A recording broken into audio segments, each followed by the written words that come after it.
Well, there's Darren. Hi, Darren. Can you hear me?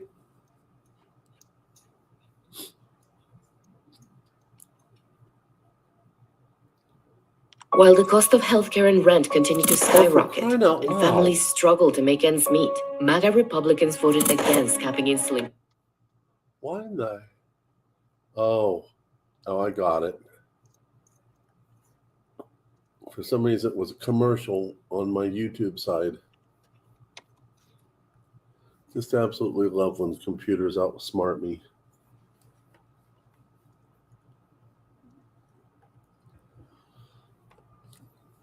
Hey, Darren. Hey, Nickel. Frosty. Actually, Frosty's here.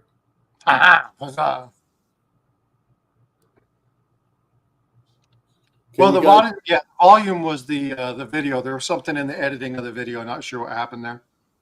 That was kind of weird. Yeah. And if I get my brother... Hi, Amy. Hi, Amy. Hi, Mandy.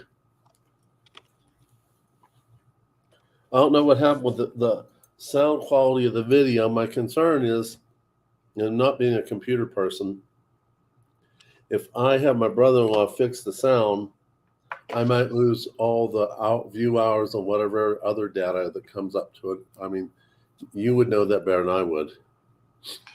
Fix the sound quality, you'll get more views. Get rid of the few you have and gain more later. Okay.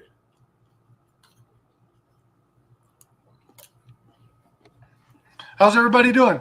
Hope everybody's doing well. Happy Friday night.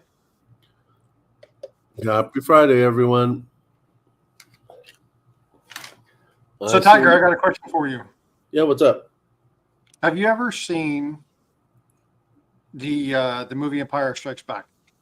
Oh, yeah. A long time ago. Did you know that at the scene where they're in Dagobah, they show Yoda's last name? I remember you saying that on Surfer's channel. I didn't quite get it. It's Lehihu. Lehihu? Yep. Which I have no idea what that means. Yeah, so say his whole name. Yoda Lehihu. See, folks, I can get Tiger to yodel. Oh, sorry. That one. Walked right into that one. Too easy. Too easy. It's like taking candy from a cub. Yeah, but this cub can bite back. He's got his training molars. Thanks a lot. So how's the remote deployment going? You talking about me being out here working? Yeah, being at work, being away from home. Depends on the moment. The last 3 shifts have been a miserable mess, and I'm kind of tickled that my 5-day shifts are over with. You know, the amount of people that come through and the amount of sick people that come through in the day shift usually outweighs the night. And my nighttime nurses are usually better team players. But good evening, World and Carrie. Hope you're doing well. Thanks for coming in. Oh, this is a new one for me. Hello, Weldon Carey. So one of the things I wanted to do with this live stream is to let everyone comment what they feel they think is going to happen based upon the video that I just released. You know, you all now see my predictions based upon the Harris-Trump election. And I wanted you all to have a chance to chime in. What do you think is your idea of what's going to happen, Frosty? Well, it kind of depends. Again, we're talking about a political stage that is fraught with uncertainty, right? Oh, So yeah. we definitely don't know that Kamala Harris is going to actually be the one nominated. It's the one that's proposed. There's already a lot of backlash about it. Oh, I didn't know about backlash. Probably because I'm working. I'm all Say ears. again? I didn't know about them being a backlash on her from their own party. Well, it's not necessarily her party onto her. It's that a lot of people are looking at this like, number one, she's not the nominated person. It's not the people that her constituents voted for. And so, as the default vice president type thing, she would step into that role. But again, it's like, yeah, exactly, Amy. She's not even on the ballot yet. So she still has to be confirmed, right? You look at everybody who's in. Hey, Weldon Carey, I just subscribed, commented on one of your videos. So I really like your logo, by the way. Thanks for coming in. Appreciate it. So when you look at some of this stuff, I mean, is she Indian? Is she black? That whole topic is going around. That's a really hot fire one on her right now. And to be honest, myself, I don't really care. It doesn't really matter to me.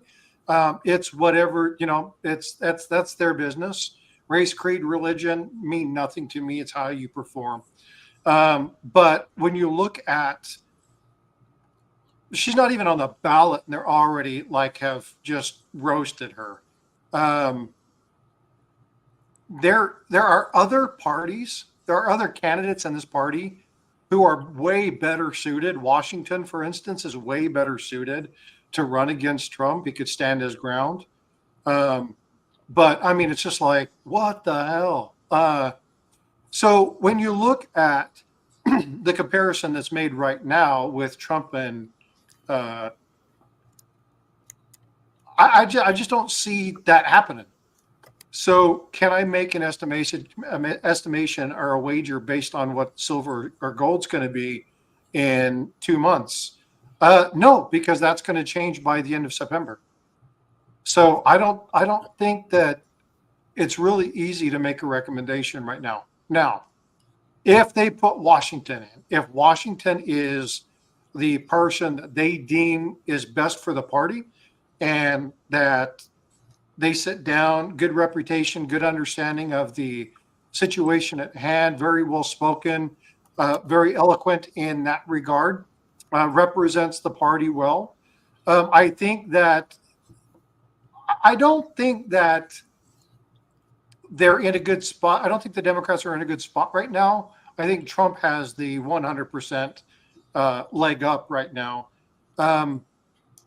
because of the shenanigans that are going on.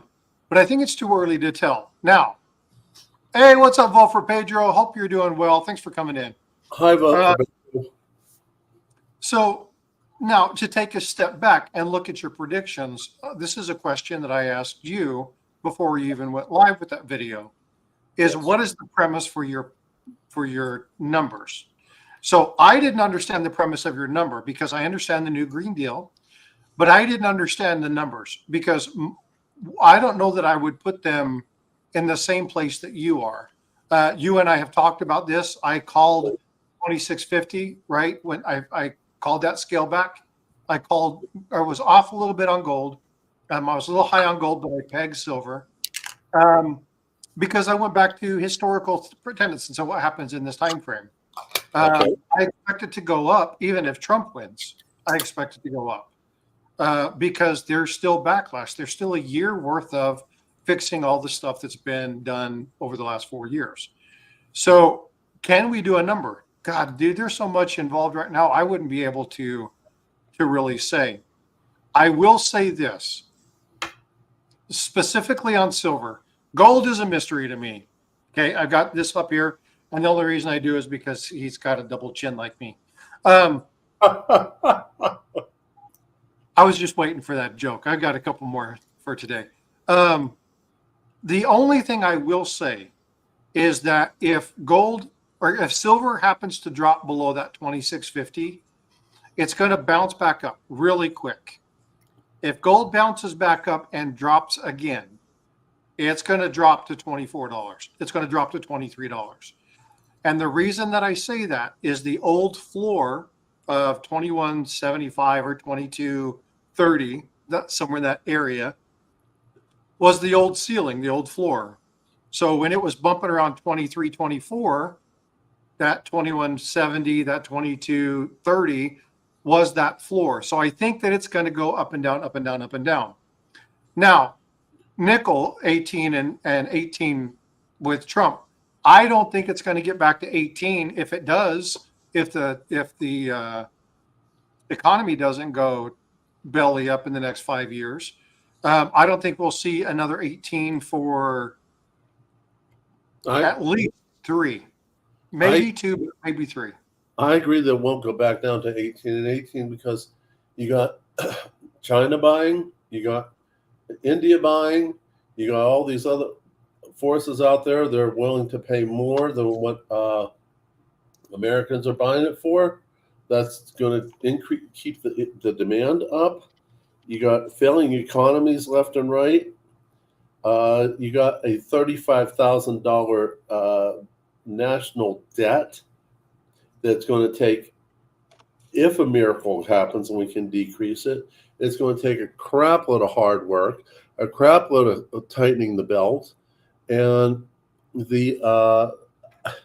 I can't see the entitled people in this country really having to give their, for lack of a better word, permission for tightening the belt.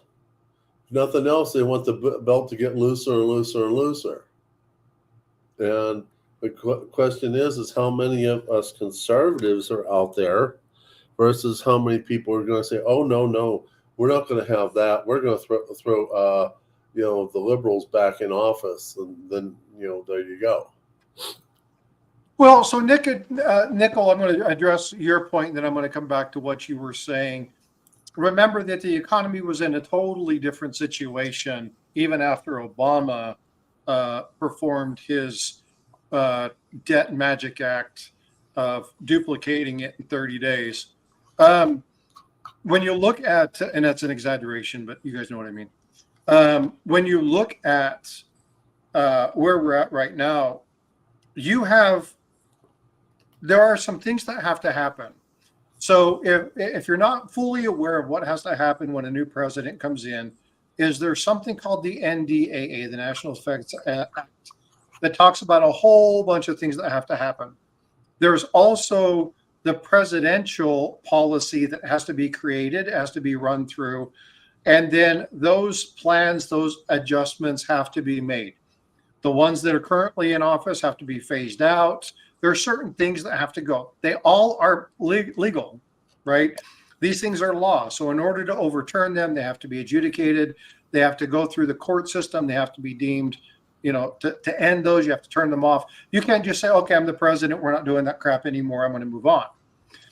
So when you're talking about a turnaround in the economy, that turnaround in the economy, it's going to take him 18 months before we even start to see a real impact. Now, stock market wise, you will see a little bit of stuff happen. But again, I would be very careful to issue a number because there's going to be so many variables. There's going to be programs and policies that change. I would be very, very careful with that. Now, this should go without saying. Tiger and I, neither one of us are financial experts. The information that we're doing is commentary. This is not advice. This is not something that you should take and say, I'm going to go invest $100,000 in silver. Don't do that. Not by our account. This is just a general discussion of some of the stuff that we see. So I want to make that very, very clear. Now, when you look at, so Neil says wrong. Explain to me why it's wrong. Because you're going to see some things initially, but for laws and things to take place, you don't just shut them off. Okay, I can tell you, I work in the field. You don't just shut them off. It takes a while for things to turn around. It takes policies. In fact, if you look at certain acts, and I'll talk about things like medical care, medical coverage. The medical coverage that is there, Argentina is not the United States, and it doesn't have the same policies that we do. Doesn't have the same legal requirement. That's more of a dictatorship. You can't utilize that as a direct representation against America. It just doesn't work. But here's the thing. When you look now, you can crash it by making decisions, and you can have investors leave. That's different. That's totally different. But to rebuild an economy is something totally different. So again, you can make initial short-term gains and losses. Okay, that's.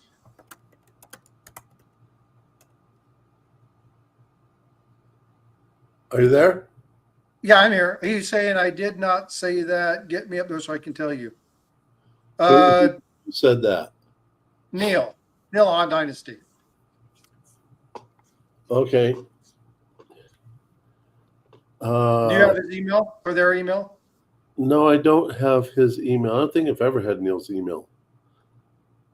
Hold on.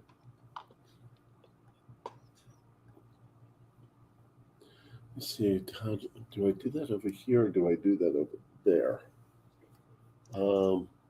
I'm working on it.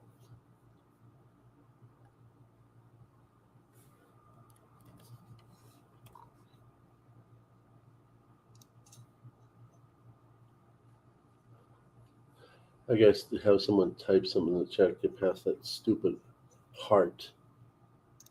Hold on just a sec. I'm doing the thing. There it is. There's the pin. Oh, you got it? Okay. Yeah, I had that stupid heart in my way. I was just going to pull up his email.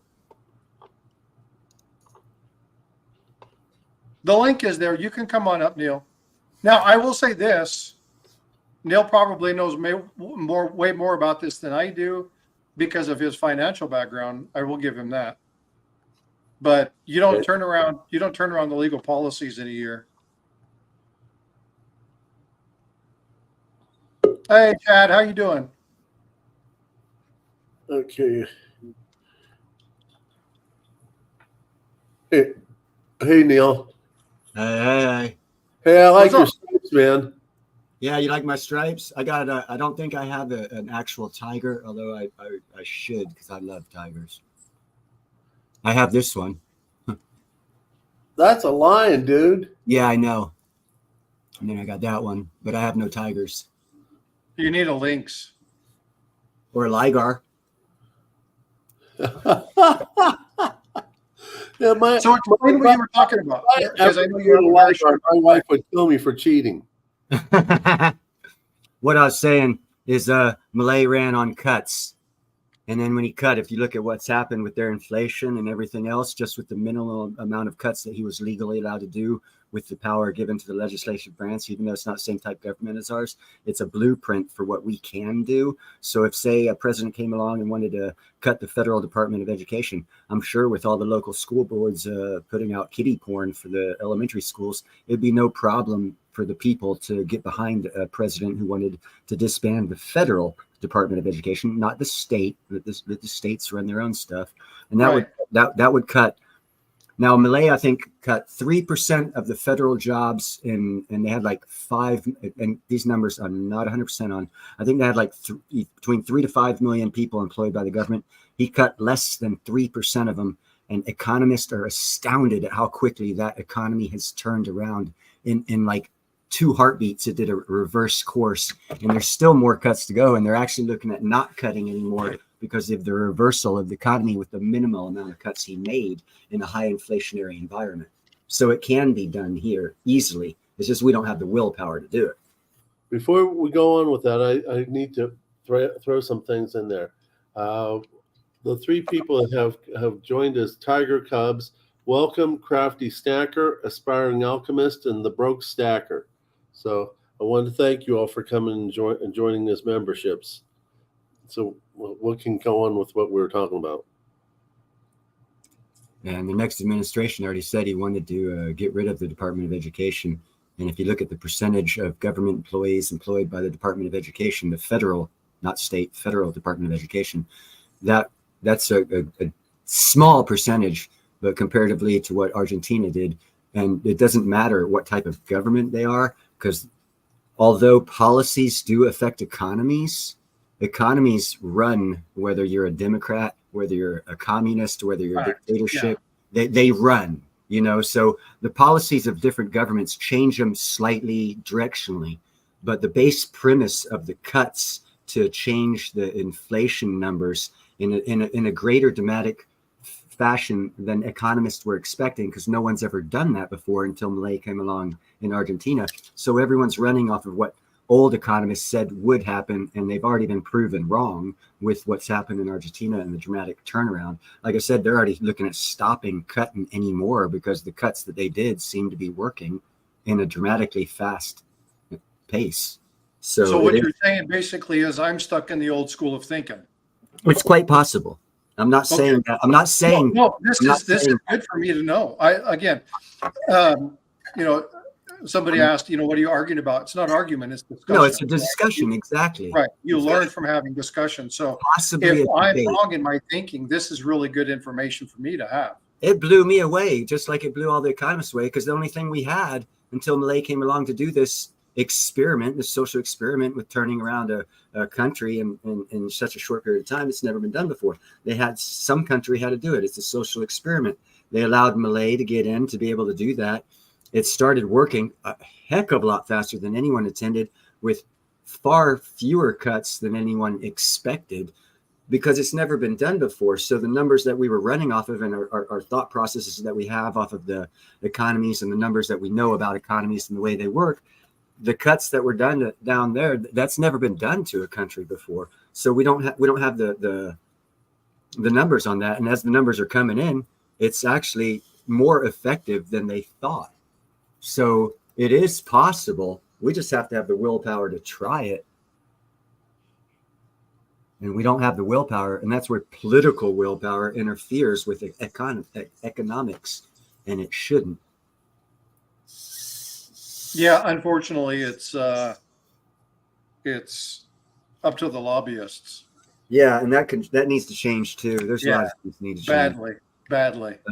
If you look at I think Eric Weinstein's wife, about 10 years ago, before Stanford burned her, or Harvard burned her, she was supposed to have been on a commission that was going to change the math used and the premise of determining the CPI to where it's supposed to be more correct and a lot more efficient, to where we wouldn't have the fudge room that they have now. But they kind of canned her, blackballed her, and made her out to be an evil person because they wanted to keep the game going, which got us to where we are now. That's why we always have ever changing CPI numbers after they're released, because they're not calculated properly in the first place. Yeah, see, and I haven't thought about it from that vantage point. And again, this is why I'm very clear. I'm not a financial expert. You do not want to be taking financial advice from me. I'll tell you this right now. I didn't graduate high school. If you're listening to me, man, let me have some of what you're smoking. Well, but the thing is that some people get aspects of it. Like, I understand the stacking component. I understand coins. I really enjoy the history of things. I'm not the financial guy. I talked about this when we did the live stream the other day. I didn't have financial training as a kid, right? I learned everything the hard way. And so now I'm looking back going, okay, well, here's all the mistakes I made. How do I fix it? And I'm having to study and learn things that way. So anybody who's had any kind of experience or understanding or watching it, or has been able to monitor that for 5-10 additional years, they all have a leg up on me.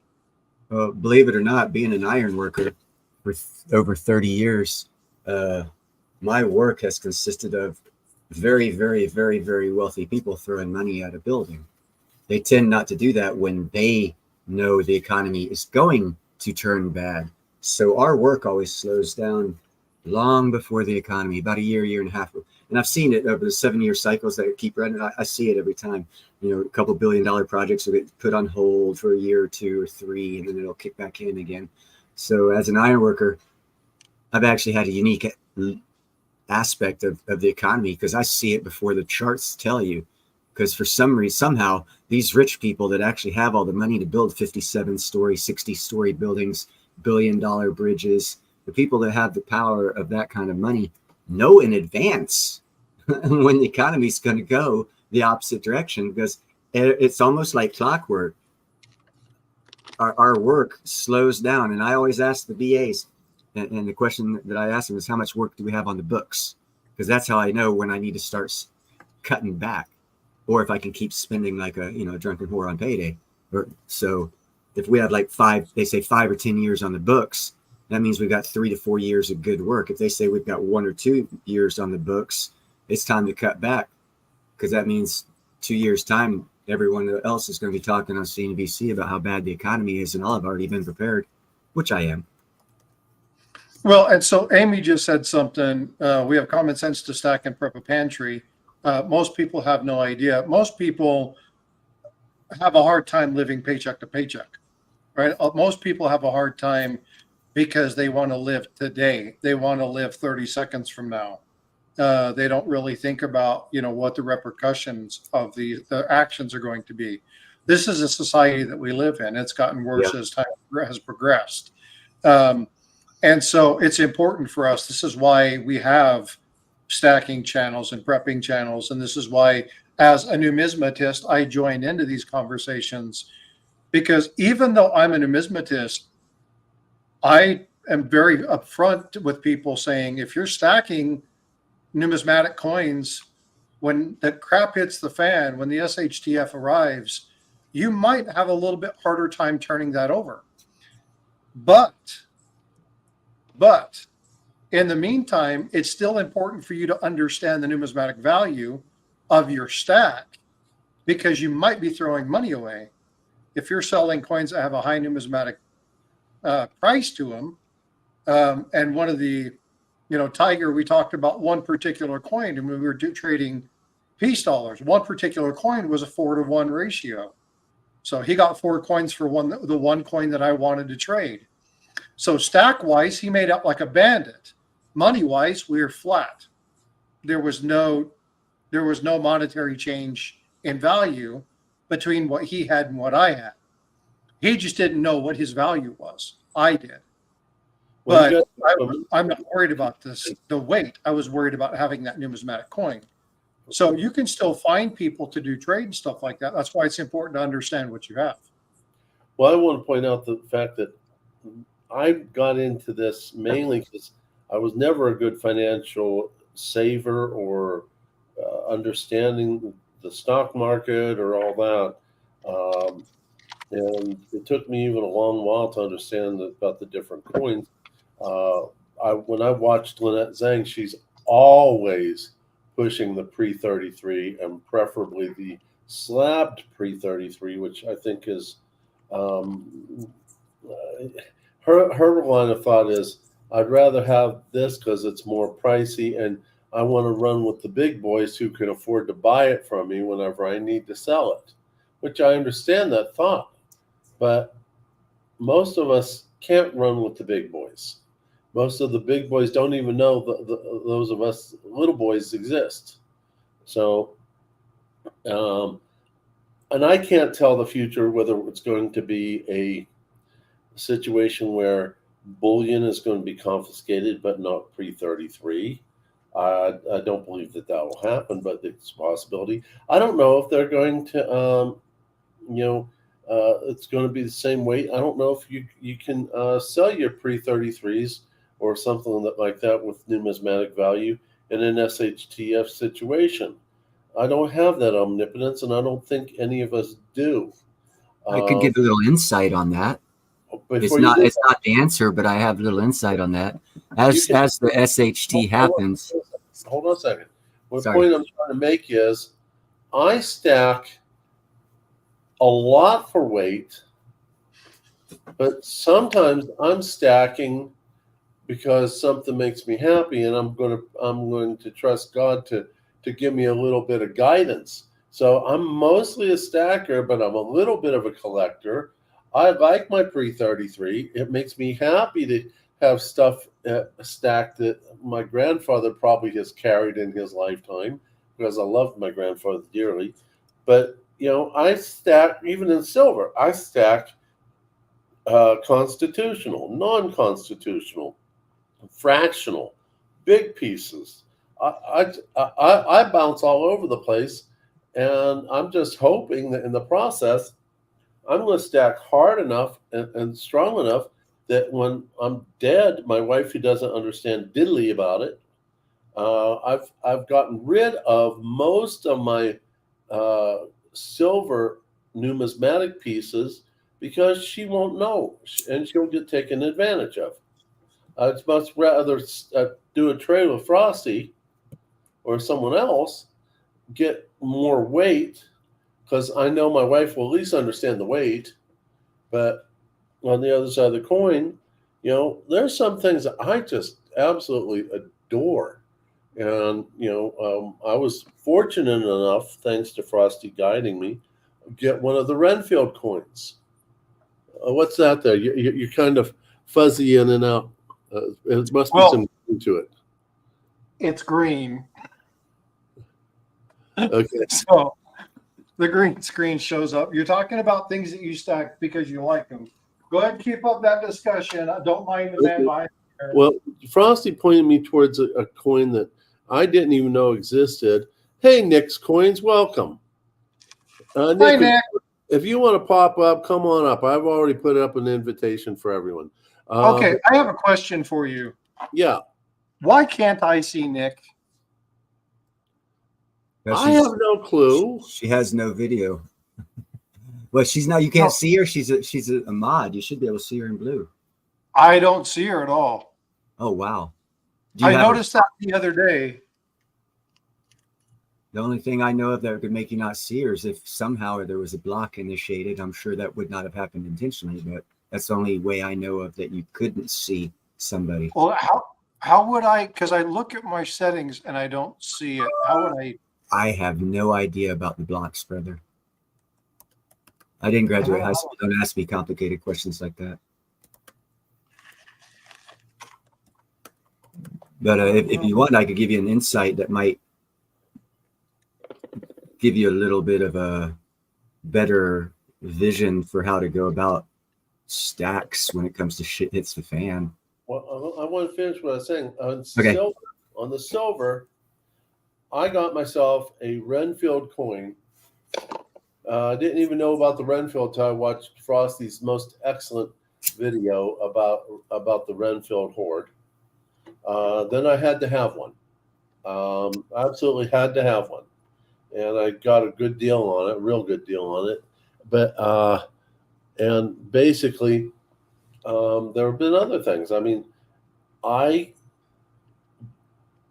have a video coming out, my very first coin shop video that's coming out, and I wanted something more than I wanted something else. But within 48 hours, I bought the something else too, because I couldn't stand not having coins that my grandfather had. So and as far as I'm concerned, it all goes in the stack. All of it goes in the stack. Maybe one day I'll take the stuff that I care less about and put them up for an auction, but no, that's not now. I'm personally interested in stacking, educating, and later on, do some fun things when I have more tech ability. But I love certain things in the silver arena, but I try to stack hard on the generic stuff. I love stuff in the gold arena, same thing.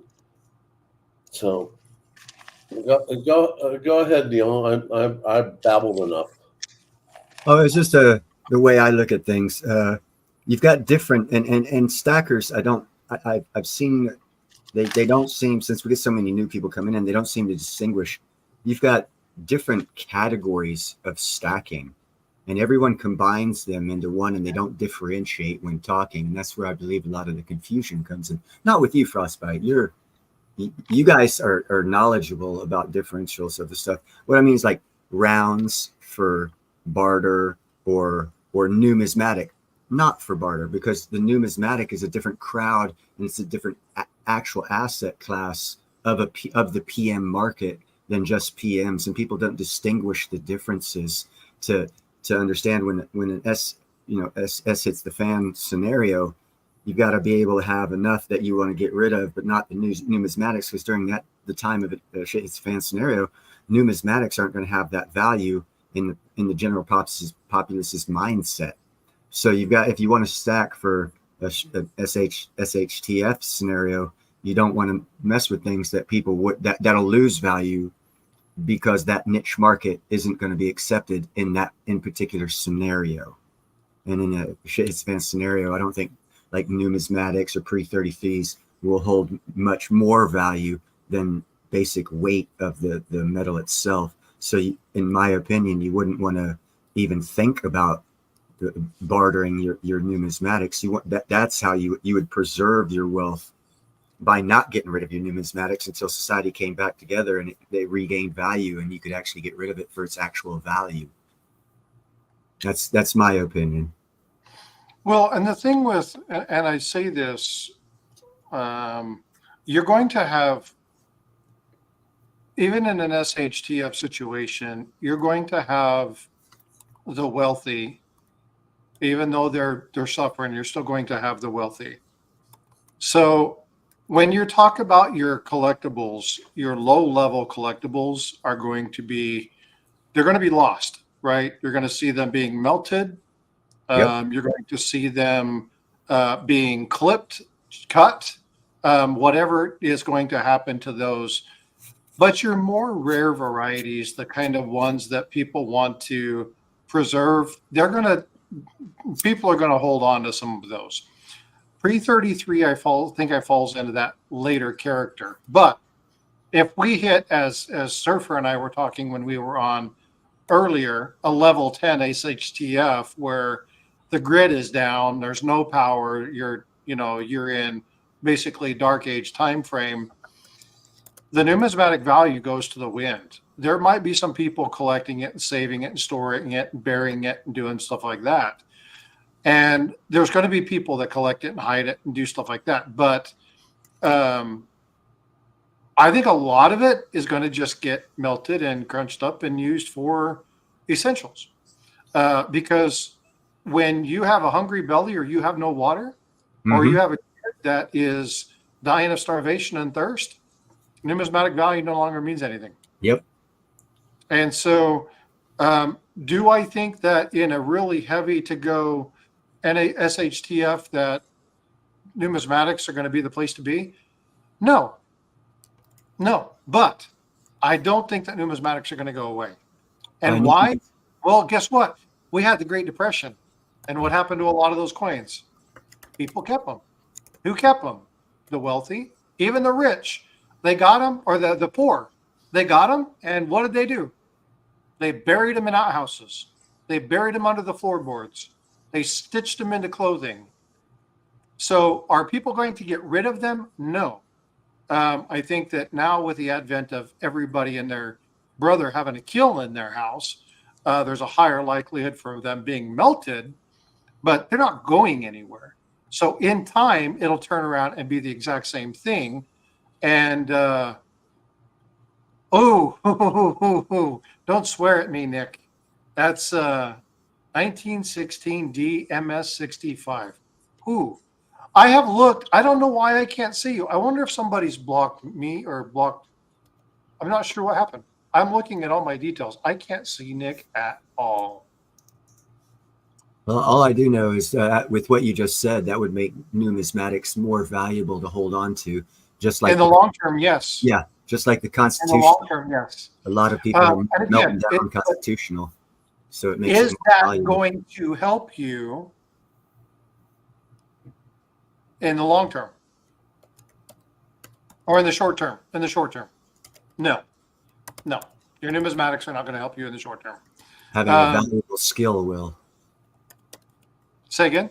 Having a valuable skill that people will barter your skill for whatever you want and don't use This is something that I've told my kids. It's like, look, if you want to teach your kids to survive, teach them how to fish, teach them how to hunt, teach them how to start a fire without a lighter, Yep. Learn how to camp. Yep. Right? It's a skill that we've all lost. Not all of us, but you know what I mean. Because we just don't do it. And it's aggravating to look at people and go, well, I've got 300 boxes of shells and I've got well, great for you. But if you can't start a fire, how are you going to heat that freaking rat that you caught? Right? So there are some basic skills, some essential skills that everybody's like, well, I've got my month's supply. Well, what happens if this goes on 3 years? Yep. That's where skills come in handy, because no one's got yep. And no one's got enough silver stacked to last 3 years. And that person that is a mason that can fix that hole that's in your wall, that'll keep you from getting rained on or from getting cold in the winter, they're not gonna be hungry. You know, a story I like to tell that corresponds with this. One of the people that made the most money during the California gold rush, who do you think that would have been? The person to make a majority of the money or get more gold than the gold miners got. And I'll tell you right now, it wasn't the guy selling the shovel and the pans.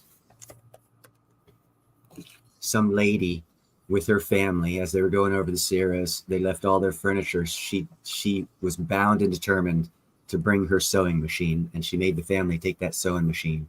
When they got into the California Gold Rush area, she set up shop and she didn't stop sewing. Everyone was giving her gold to repair all of their torn clothes.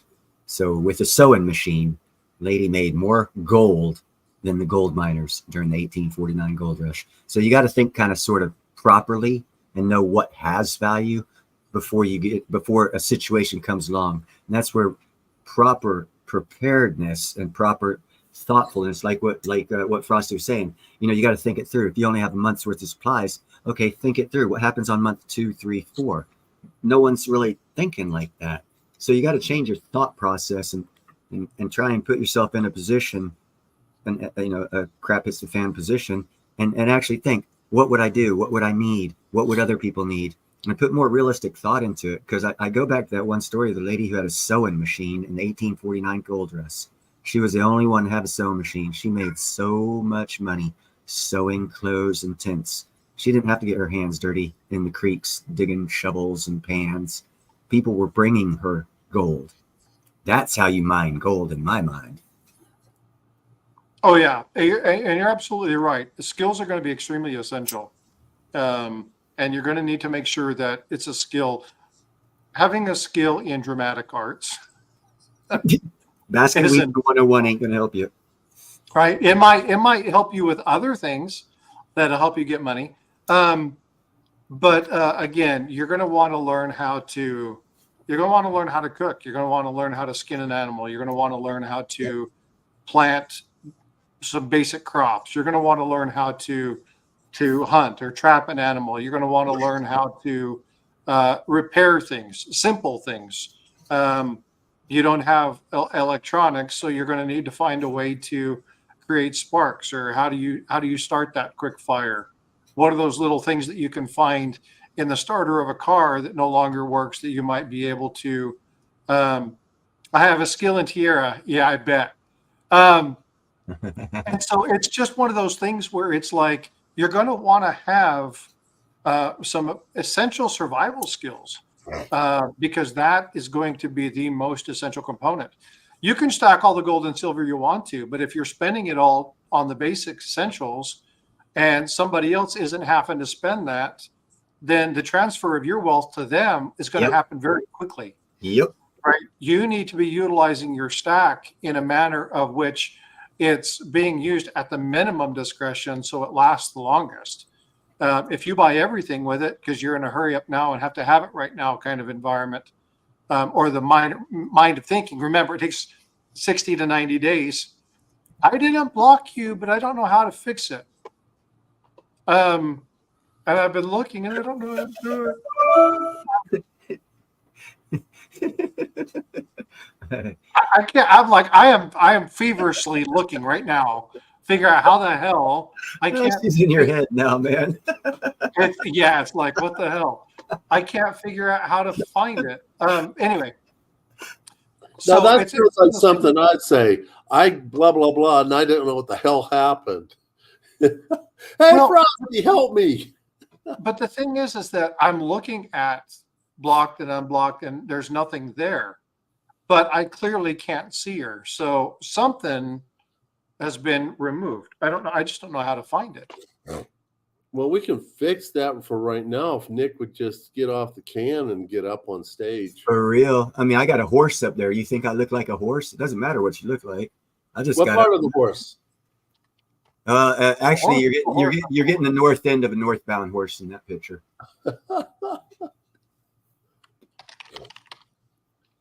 I can see if I can find a south end of a northbound horse picture. Oh, hey, speaking of, I've got to tell you guys about what happened when I was at the vet the other day.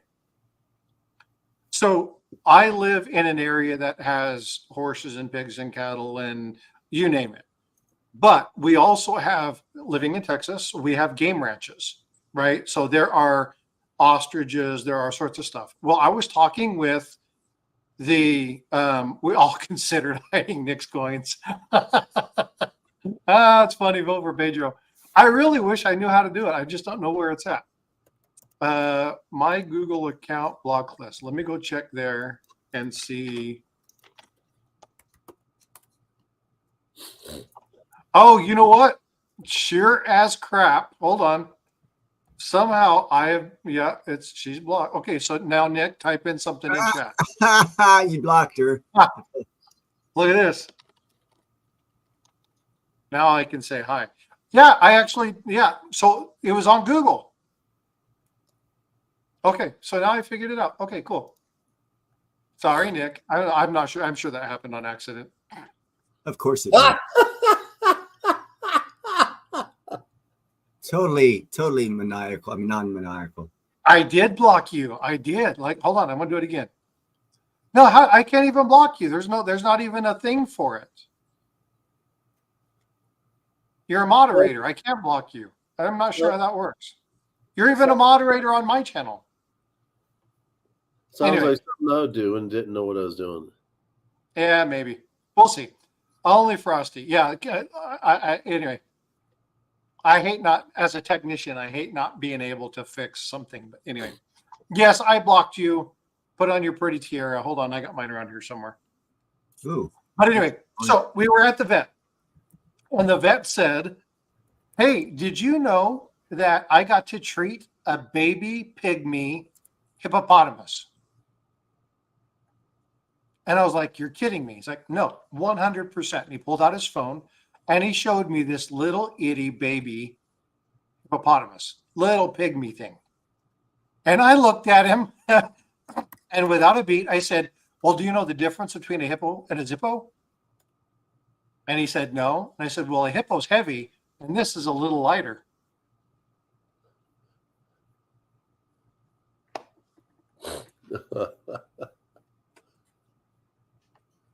Oh, Lisa just told me we got to 28 likes. And as I had said in the chat, if we get to 28 likes, then we're going, oh, come on, computer. I'm going to give away 5 memberships. If we get to 50, we'll do a giveaway for a 50-cent 90%. Let's see who's got them. Ellie's got a membership. Christopher Smith, Philip the Bird, Chad Wolf, and my God, that's a long name. Assenbergerhoff. Did you say Philip the Bird? What's that? Did you say Philip the Bird? Yeah, I couldn't pronounce it, so that's the best thing I could come up with. It's Fill the Board. Fill the board.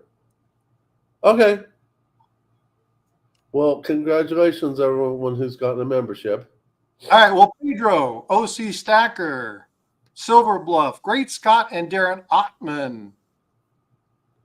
Oh, my goodness. Frosty, thank you. No problem. And hold on just a second. Let me do something real fast.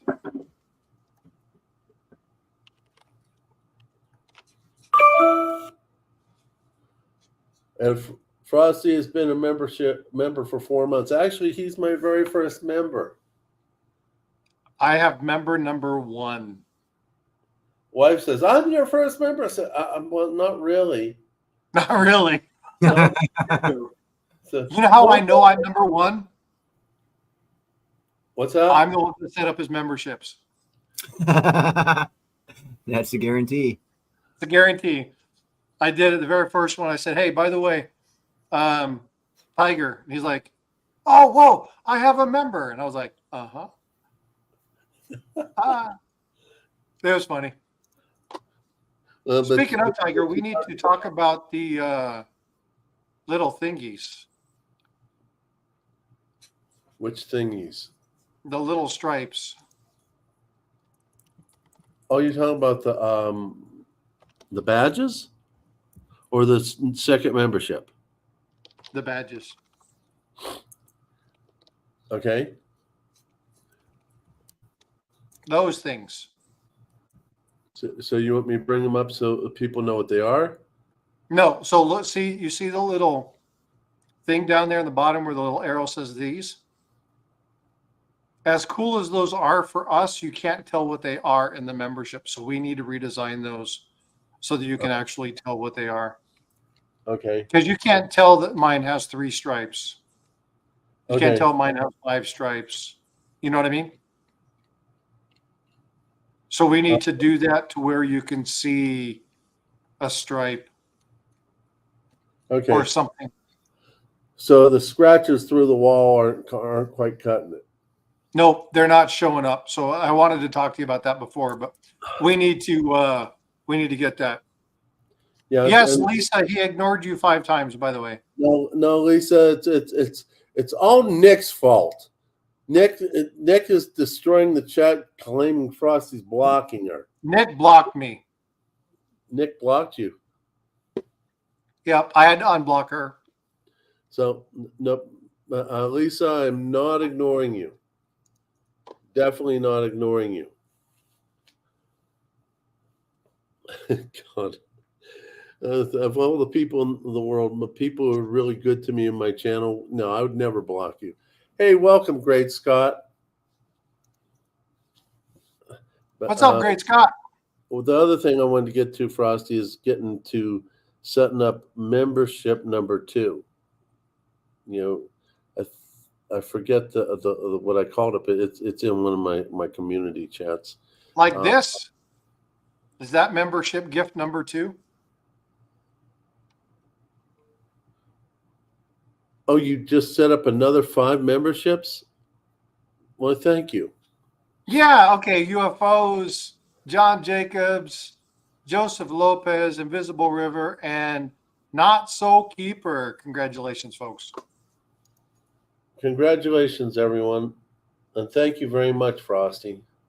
Of course. You always do it for me, bud. I'm interested if Great Scott came up with the flux capacitor sometime around the same time he came up with that name. Oh, hold on. At least you got the reference, Tiger. I want to show you guys something. Hold on just a second.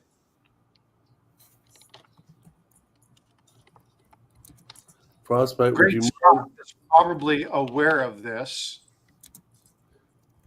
Hey, Great Scott, just come up on stage, okay? So I want you guys to do me a favor. Confucius say, man who slips off toilet was high on pot. Okay. Yeah, he's got jokes. He didn't actually fall, folks. This is a Confucius thing. So I would like you guys to do me a favor. I would like you all, this is something that if you guys have never done this, click on this link. When you click on this link, this is going to take you to O'Reilly Auto Parts. And I want you to put in 121G and hit search.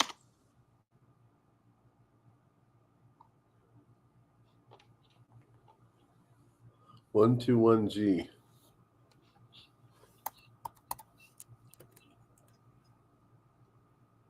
No. See, that's a crime right there, Great Scott. You should be able to control your facilities while you're stoned. So if you guys have never done that, if you want to do something really cool to people, you can go to O'Reilly Auto Parts and then tell them to enter 1.21 gigawatts, so 1.21G or 121G, and it will pull up. This is actually live on their website. It will actually pull up the flux capacitor. Doesn't So quite. if you guys have never seen this, actually, I need to do I need to make a short on this. But yeah, it's funny. Make sure you're on live chat, Michael Stacking. If you're on top chat, it will maybe not show it. But yeah, you'll Tiger, you're showing your analytics. Oh, okay. Oh. Sorry. There you go. It's all Nick's fault. That's what I say. Actually, Great Scott, that actually is one of the ways that is true.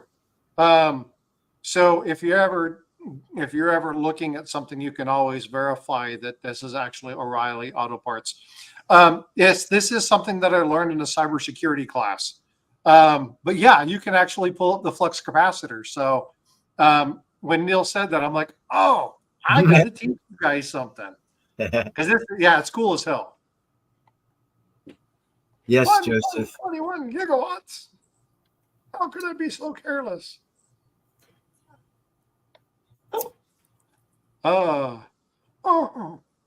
It's just, I want to say that out of all the roles he played in, Jim from Taxi is still the best. I'll give you that. Anyway, so just so you guys know, so the O'Reilly Auto Parts thing, but you have the flux capacitor. Anyway, something fun for you guys. I think that's going to be another YouTube short. I think I need to make that. And just to know, there's not that many DeLoreans out there. They only work on DeLoreans. Oh. It's just, the way it is. Yeah, one of my favorite episodes from Jim from Taxi was, well, you see, there's 400,000 people living in China, and the way this is, and he goes through this whole spiel. And they're like, oh my God, how'd you know that? He's like, you mean I was right?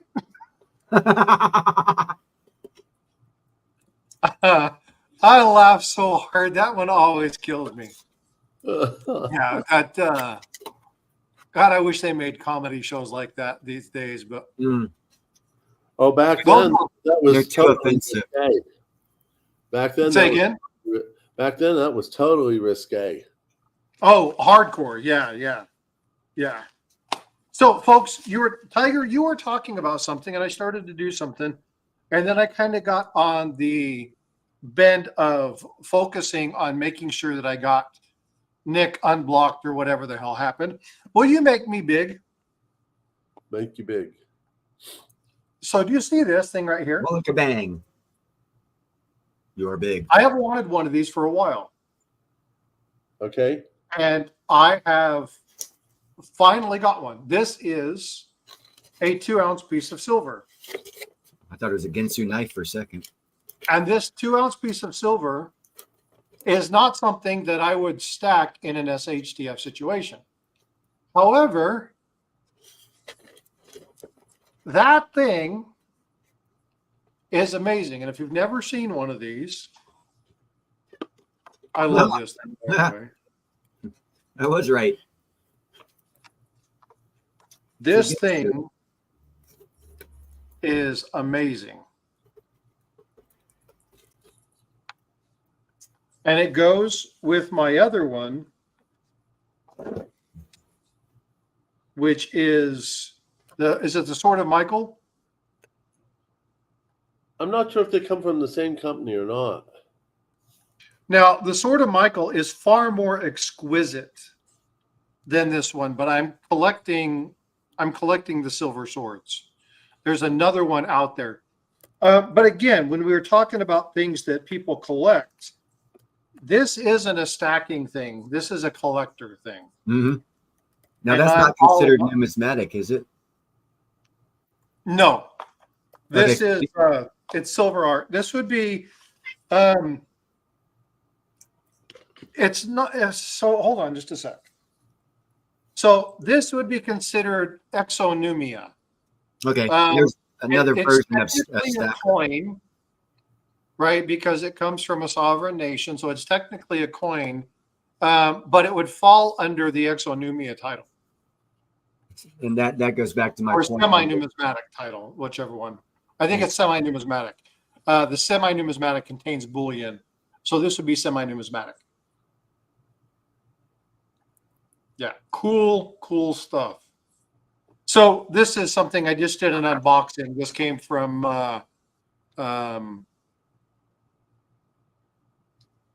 RC Silverado. So I picked that up from him. That's nice. Along with a really cool Viking bar. Was there writing on this, the sword blade itself on that? I didn't quite see.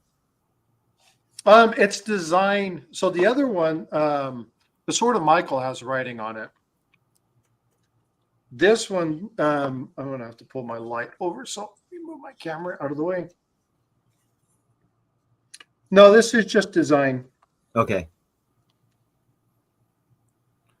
And the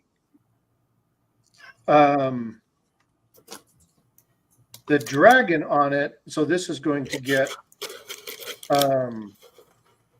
I'll put tape around this so this thing doesn't come across. But there is writing on it. Republic de Tochad, 2024, 10,000 francs. Katana, 2-ounce fine silver, $9.99.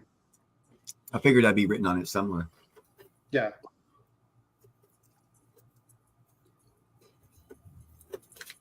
And then the serial number is written on the hosel. But anyway, so again, so we were talking about, stacking and collecting. That's definitely something that I would not collect if we were heading into an SHTF situation. But for the intensive purposes of this, I want the sword. That's my thing. So, Steve looking for silver. What's up, brother? He just gifted 5 more memberships. Oh, thank you, Steve, looking for silver. My Silver Journey, Jim Meadows, 949, Jackalope Herdmaster, and Dakota Daisy. Sounds like a BB gun. Does it not? Yeah, it does. Tiger, you don't need to have me big anymore. Hold on.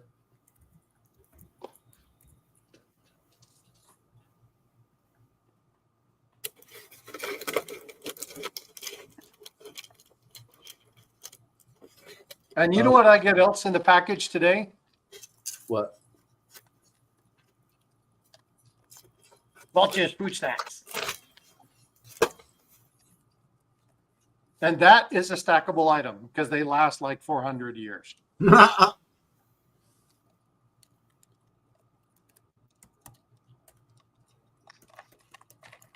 as well stack McDonald's cheeseburger shit.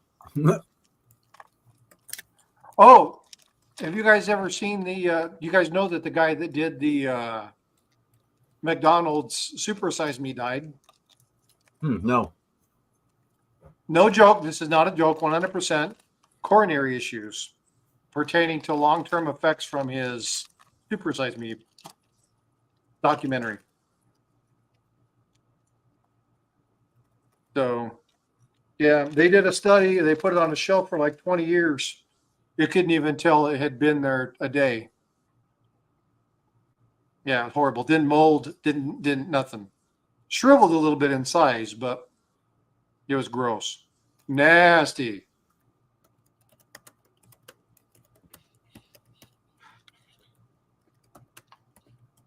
Wolfschlager, okay. Hausen Bergendorf. Let's see, where's he at? Wolfslegend, Steiner, Hausenbergerdorf. You say that way better than I could. I'm half German. Tiger, check your blocked. What's that? Check your blocked. Check your blocked. No, she said she sent you 5 emails, but you haven't got it. Check your junk mail. I was trying to be funny. I don't think she thinks I'm funny.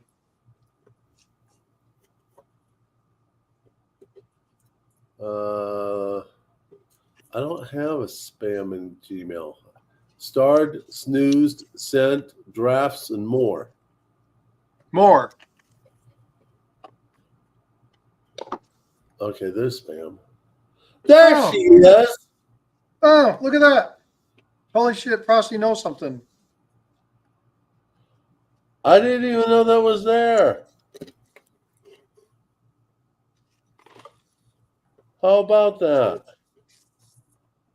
Lisa, I found out where Frosty hid you. Hey, Tiger, Yeah? I got something in today. Hold on a second. Let me get back to where you're at. Okay, go ahead.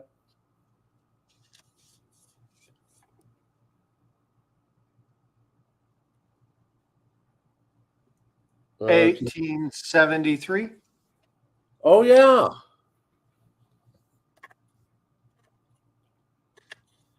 So one of the reasons I started collecting coins was I wanted to collect coins that were 100 years old when my daughter was born, when my wife at the time was born, and when I was born. And I just got another one. That is an 1873 $2.50 gold piece that I got from Ed Stucker. Awesome. I picked that up and it is in very nice shape. I am quite pleased. And that's going to go in my birthday year. Awesome. So I messaged Matt and I said, I'm just buying that one from you. I'm not taking that one to chance. Very, very cool. I had an interesting day with packages today, didn't I, Tiger? Do you guys live beside each other or close to each other? We live across the country from each other. But we talk almost, 3 times a week, 4 times a week? Yeah, it depends on whether or not I'm working or home. So Tiger's West Coast, you're on the East Coast? I'm Central. Yeah, he's a Texas boy.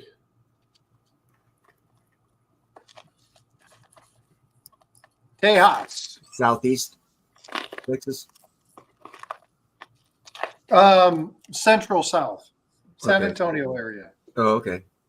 I was stationed at Fort Sam Houston. I Actually, work- living in the Riverwalk. Ha.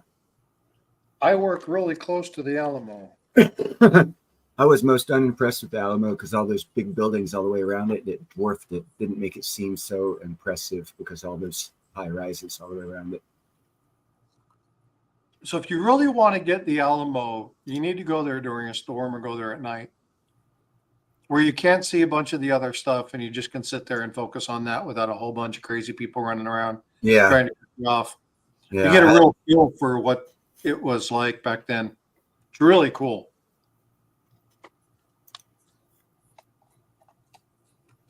Is Gary in here? Gary Huffman? He was earlier. I don't know if he's now. Gary, you there? Gary, if you're there, my package came in. Thank you, good sir.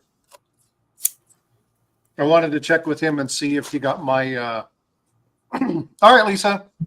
No problem. So what are we going to talk about? We're going to continue talking about the financial thing, or we're going to talk about something else now? Space mining. I'm sorry, I always throw that out there. Spaceman. Yeah, Hey, Frosty, do you have any of the original AOE OWL coins? Okay.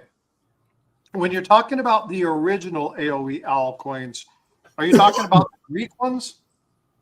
Because if you're asking about the Greek coins, the answer is no. But if you're talking about the original AOE silver rounds, I just gave one away. But yeah, no, I don't have. I only have 3.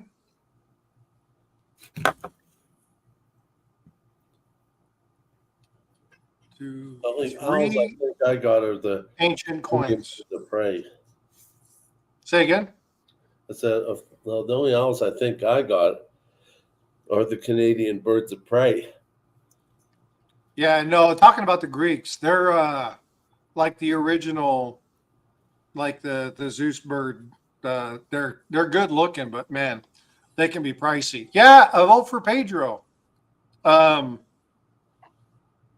Didn't you get one? Yeah, vote for Pedro. Finally got one this year. Yeah, that's I think you and I remember talking about that. Yeah, amazing stuff. Pedro's got a pretty cool collection. He likes the antiques too.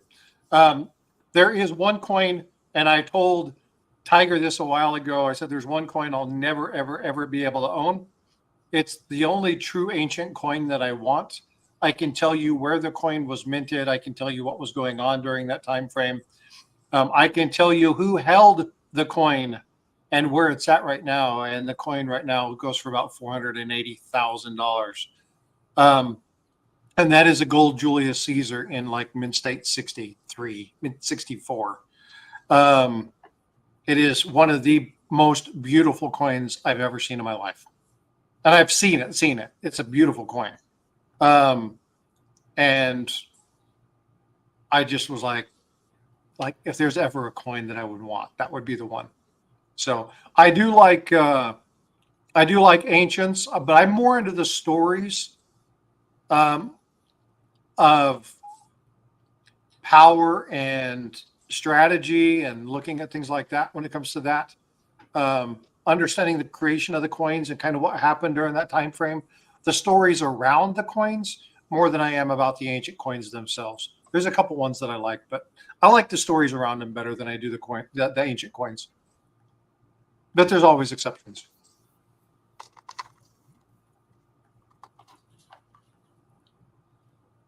Yeah. Socrates. What movie is that from? Quickly. Run that by me again. Socrates. What movie character calls Socrates Socrates? Great Scott, you're forbidden from answering.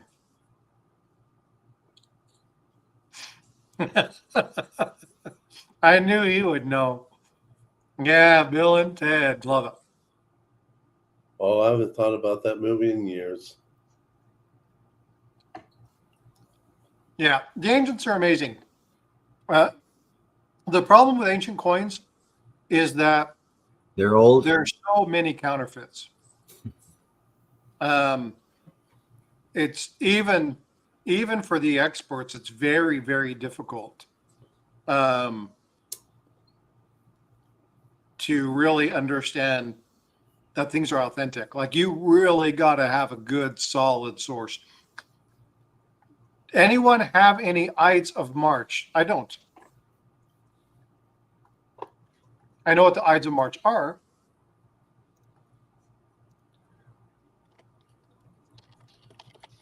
Is that the one that had March 15th? Is that when they killed Julius Caesar? Yeah. Thought so. Was there a coin minted for that? There is. Hold on. Oh, I didn't know that. I always thought the Ides of March was just the date, that March 15th. Here, hold on. Yeah, I have the coin up. I'm just going to pull that up, Tiger. Working on it. That's the Ides of March. I see that every time I watch Long Live Coins. Yeah, I was going to mention long-lived coins. Yeah, that one's a pretty pricey coin too, though. I imagine you can actually see the authentic die strike the way they used to do it on a flat round, and then take just the hammer down, and it's never on center. Yeah, it's a really cool coin. Great, Scott, come up. Yeah, come and join us if you have time. I tried to call you earlier, message you earlier. I'm assuming you got busy. I figured out the microphone thing.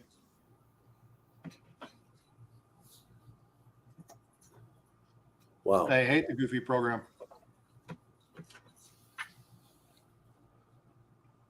Well, this is kind of off subject, but on subject with about 356 BC coin of the Battle of Economus, the first and largest naval battle. Well, the largest naval battle as far as men and ships go, but it was the first naval battle of the Roman Empire that defeated the Carthaginians, and that they never found it was a naval battle in the Mediterranean, and they've never found the battle site. And there was like at least 100 ships sunk, and they all had rams on them that weighed like 1,000 pounds. It was lead, tin, and brass or something like that.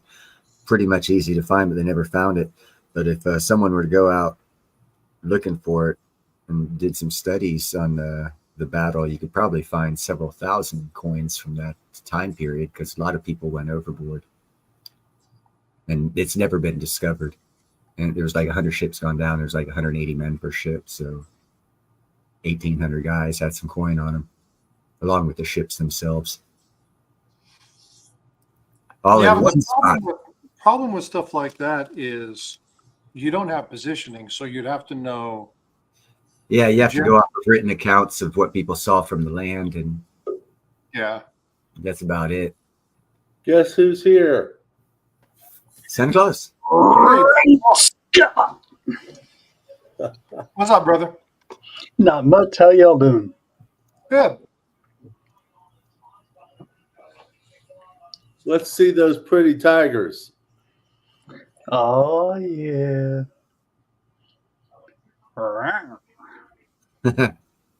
Somebody's got a piece from Zed. I've got to learn how to pour like that. I'm still Got a couple. developing my skills.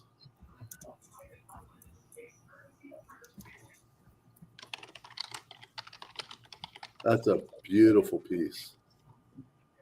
Actually, I think you got two of them.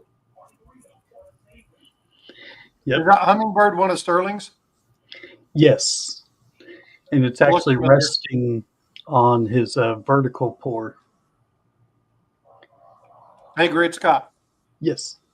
You know, if I had a DeLorean, I'd drive it from time to time. Oh, you dirty dog. From what time to what time? From now till then.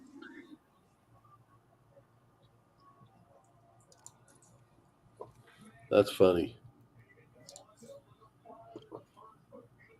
Too bad that dude was set up and lost his company. Yeah, I heard they were going to be putting out a newer version. Yeah, I don't think they got the funding for it. Not that I'm.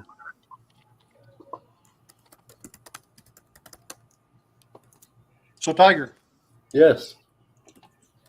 Because of the sensitivity of this, you can't share it, but I'm going to send you something. I saw a cool picture that had the DeLorean next to the Cybertruck, and they just looked like brothers. Maybe that's why Elon made it. He's going to make a flex capacitor next. It only works for the Cybertruck. Right. If anybody would do it, I think he would probably work on it. Totally. You know, he bought the Lotus from 007, the submarine Lotus that went underwater. I did not know that. Yeah. So you can kind of see where he might be going with it.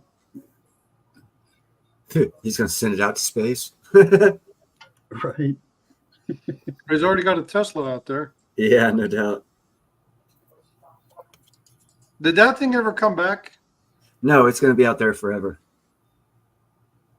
It's not going to degrade either because there's not that much, if any, oxygen that'll hit it to be able to decay the material.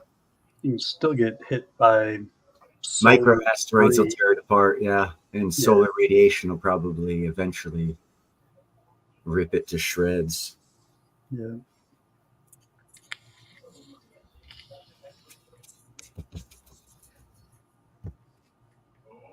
All right, Great Scott. I said Tiger, but I meant Great Scott.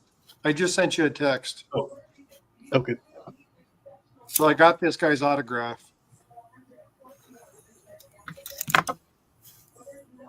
Let me know when you get it. Oh, I got it. Wow. Okay. That's it's funny but not funny. That's why I sent it to you. You sent it to me. Yeah, well, because I said Tiger, but I was sending it to Great Scott. But anyway. Yeah. Is that a joke? Or did he actually, is that for real? It's a joke. It's totally inappropriate. Yeah. We're all going to hell if we laugh at it. That's like, have you seen the commercials or the little videos where the guy's doing the little shot put and then it ends up being an olive on a pepperoni? Yeah. Those things are horrible. I've got a friend. He's a short dude, and he's like, they're awesome, but they're not. And it's like, I get it, but every year, he spent like $2,300 and bought an original Willy Wonka and the Chocolate Factory outfit for the Oompa Loompas. It's authentic. And he wears it every Halloween. And he goes around and gives chocolate bars to kids at the hospital. Nice.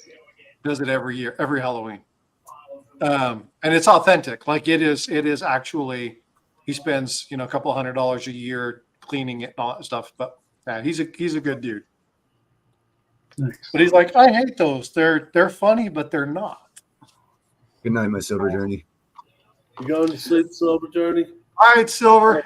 Yeah, I gotta get ready for bed too. I stream in the morning. Yeah, you do. And I will get a hold of you, my Silver Journey. Sorry about that. And Frostbite, I'm sorry about today. I took a nap and it was a bit longer than a nap. You must be related to me because, my God, when it hits me, I go down hard. Yeah. Oh, it's okay. It's not a big deal. I was actually, when I went up on your stream in the morning, Frostbite, I was still up from the night before. So I was getting ready to go to sleep. I was like, oh, Frostbite's on. Cut him. So yeah, I was really tired by the end. So, well, Tiger, thanks for having me up and for inviting us up. Thanks for coming up. Great Scott, thanks for being here. I'm going to take off. You guys can continue doing your thing. But I do want to ask you guys one more thing. So you guys were talking about ancient Rome. And you guys were talking about medieval. But did you guys know that in medieval England, there was a gentleman, he was a knight, and his sole purpose in life was to collect the taxes. Do you know what his name was? Sir Tax-a-Lot? Sir Charge. I thought it was maybe Count de Monet. Count de Monet. Oh, Count de Monet. That one would work too. That's actually funny too. All right, you go. Well, that's my latest short. So anyway, if you like the dad jokes, go check those out, please. Those up. But anyway, you guys take care. Have a good night. Tiger, thanks again for having me up, bud. Thanks for coming up. I appreciate you and all your wisdom and everything. Good night, brother. Hey, Neil, thanks for setting me straight on that piece. I appreciate it. Oh man, I just share information, dude, because it's the more people that get the right information, the better off everyone's going to be when they go to make their own decisions, no matter what right information you have, as long as you're on the right track. It's how we grow. Exactly. It's how we grow. Having discussion not fighting, not arguing. Exactly. Discussion. That's. I must say, I honestly, I like speaking with you because you understand that point. A lot of people get defensive. It's like it's not what it's about. It's a general discussion, and people just I don't know, man. I will argue. I will stand my ground if it is on a couple topics because they're fervent beliefs of mine. One of those is integrity first, right? You're talking about military core values. You're talking about Navy. You're talking about what I believe in my defense of my nation. I'm going to stand fervent on that. Oh yeah, you're not going to push me into a yield in my belief there. 100%. However, if we're talking finance or we're talking silver gold or we're talking strategy or you're teaching me how to do something, I'm going to do what I can to learn that information the best that I can. I'm going to try and grow it, learn more, understand it more deeply. And then I'm going to turn around and I'm going to come back to you and say, you shared this with me. Did you know? Blah, blah, blah, blah, blah. Like, no. Well, let me show you how that works. Sweet. I'm going to pay it back, right? Because that's how we grow as people. And so if we're not doing that, it says, and again, biblical or not, I know where I stand in my faith and I won't preach it. But iron sharpens iron. Yep. Don't sharpen a sword by sticking it in its sheath. Okay, so you need people that you can talk to. You need people that learn and understand things differently than you if you're going to grow as a person. So I appreciate you all. Thank you for coming up and chit-chatting with me. Let me talking with you guys. That Tiger, again, thank you for letting me come up. Today has been a fun day of being on streams. Lots of fun. But again, this is how we grow our nation. This is how we grow our nation. This is how we better our nation. And this is how we better ourselves. So y'all take care. Have a good night. And I will see you tomorrow in my stream.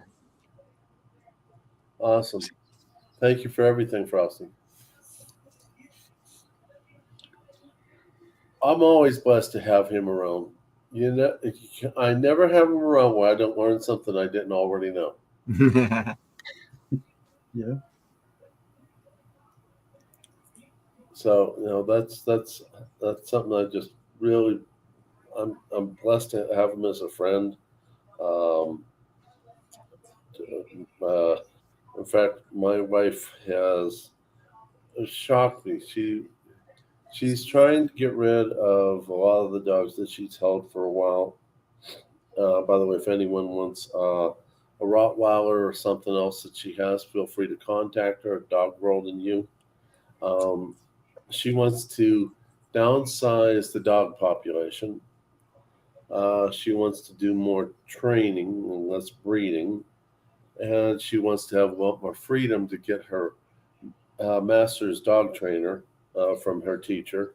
And then she wants to get out of the house and says she wants to go on vacations with me, including at least one, maybe more than one trip over to Texas. She wants to hang out with Mrs. Frosty, and Frosty and I go hit a couple coin shops. Nice. Yeah, that was pretty cool. So I couldn't believe it. I looked at her and said, what alien invaded your body? I can't get you out of the house to go across the street to the movie theater. But no, I'm pretty tickled. In fact, I'm hoping that this company I work for, they have a lot of different hospitals in a lot of different areas. And one of the places they're thinking about sending me to is Oregon. And so I was thinking about going over there, meeting up with Silver Dragons, Oregon Stacker, Aspiring Alchemist, and whoever else is out there. Hit a couple coin shops, get a little bit of Starbucks. So I'm kind of tickled about that. Oh, thank you, Lisa, for putting that in the chat. And I'm glad Frosty showed me that I was getting your emails. I didn't realize it was in spam. I didn't even know there was a spam there. I couldn't find it. Oh my goodness, you have no idea how techie challenged I am. I have to actually be shown everything. And you should have seen it. I was at the ER working, and my computer screen locked up on me. I hit the button to print off instructions for a patient. It wasn't doing anything. So my typical frustration, I do what I always do: hit the button a few thousand times. Well, the computer started working again. It put out multiple copies of that patient's instructions. It looked like a small version of War and Peace. Yeah. The nurses were fit to be tied.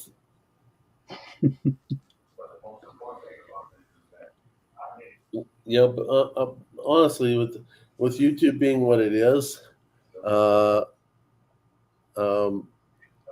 with YouTube being what it is, I've gotten a little bit more computer skills than I ever did before. So, you know, I'm grateful for my channel. I'm grateful for all of you for making me want to put out videos. By the way, how many of you had not seen the video I released today? I don't think I have, unless it was the one prior to this live. Yeah, it was just prior to this live. Oh, I saw it then. I saw it. So put a 1 in the chat if you've not seen it.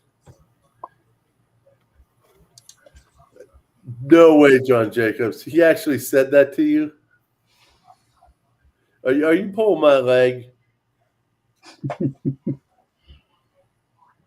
What's up, JJ? That's a scream if he actually said that. Let's see, where's my cursor? That's a scream.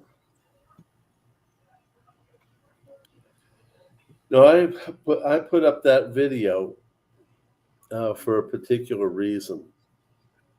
I really was interested in, because I made a video plus or minus February where I was actually wanting to talk about what I thought was the predictions during the two candidates then, which was Biden and Trump, and I thought I was pretty accurate, but then all the stuff happened, and then all of a sudden, not only was I wrong, but then Biden resigned, and Harris is being pushed in without vote, by the way. Yeah, no, it's totally against their own rules. They actually already pushed out John F. Kennedy, and he had to go independent because they wouldn't let him go up against Joe or something like that. There was some technicality, and they already pushed him out, and he could actually sue to get the nomination. But in the time it would take to get to court and get all of it settled, the election would be over. Oh, is that the truth? Yeah, the Democratic Party's shooting themselves in the foot in every move they've made. That's why It's not the Democratic Party anymore. They're the Communistic Party. Well, that's why I've made statements thinking to the point like Lincoln. He was the first actual Republican Party member president. So there was a change of parties. And I think what might be happening now is we might be seeing the death of the Democratic Party and a new party show up in their stead, because they have no credibility in over half the country's eyes, and they never will. So it's not really a party anymore. The dictatorship. Yeah, and it's not even that. They're not even that good. Well, I don't think they care about being that good. I just think they care about being in power. So, my dad, oh my goodness, my dad, he must be rolling over in his grave.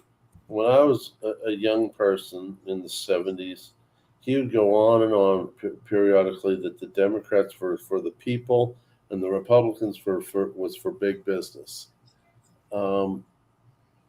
as I look back on history, I don't believe that was the case. I think that they had their agenda even way back then. It just wasn't as evident to the rest of the people. So, I mean, just to listen to some of the things they were saying, and I remember even before he became president, Ronald Reagan would say things like, don't trust them. They would say different things on. Now, multiple decades later, it's like, oh my goodness, Ronald Reagan was spouting off the truth. Yeah, he did that quite frequently. Yeah, that's why I think a lot. And if you think about it, he spouted off the truth, and yet people. There was at least one. I think there's more than one, but at least one assassination attempt. Now you got another one who's trying to get back into office, and there was an assassination attempt. That's just I don't see this country being what it was unless we seriously are willing to take all the people that want to destroy our country and just take it back, make it back to what it was, what our founding fathers wanted it to be. Well, the only way to do that is to do it on the smallest of scales and locally, and do it all over the place, because then you have national control on a local level. So you got to get a lot of other people that are willing to step up in their local community and run for office.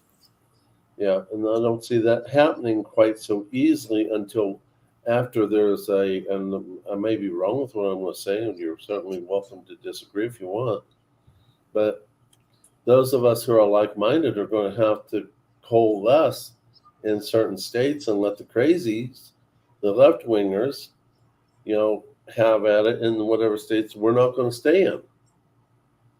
Well, the ultimate goal of that, if you from earlier when I said that people need to look beyond one or two steps when they make decisions, a consequence of that is actually already playing out here in California, and that's actually bad for the rest of the country, because most of the rich liberals that could leave have already left, and they went to Texas and Florida.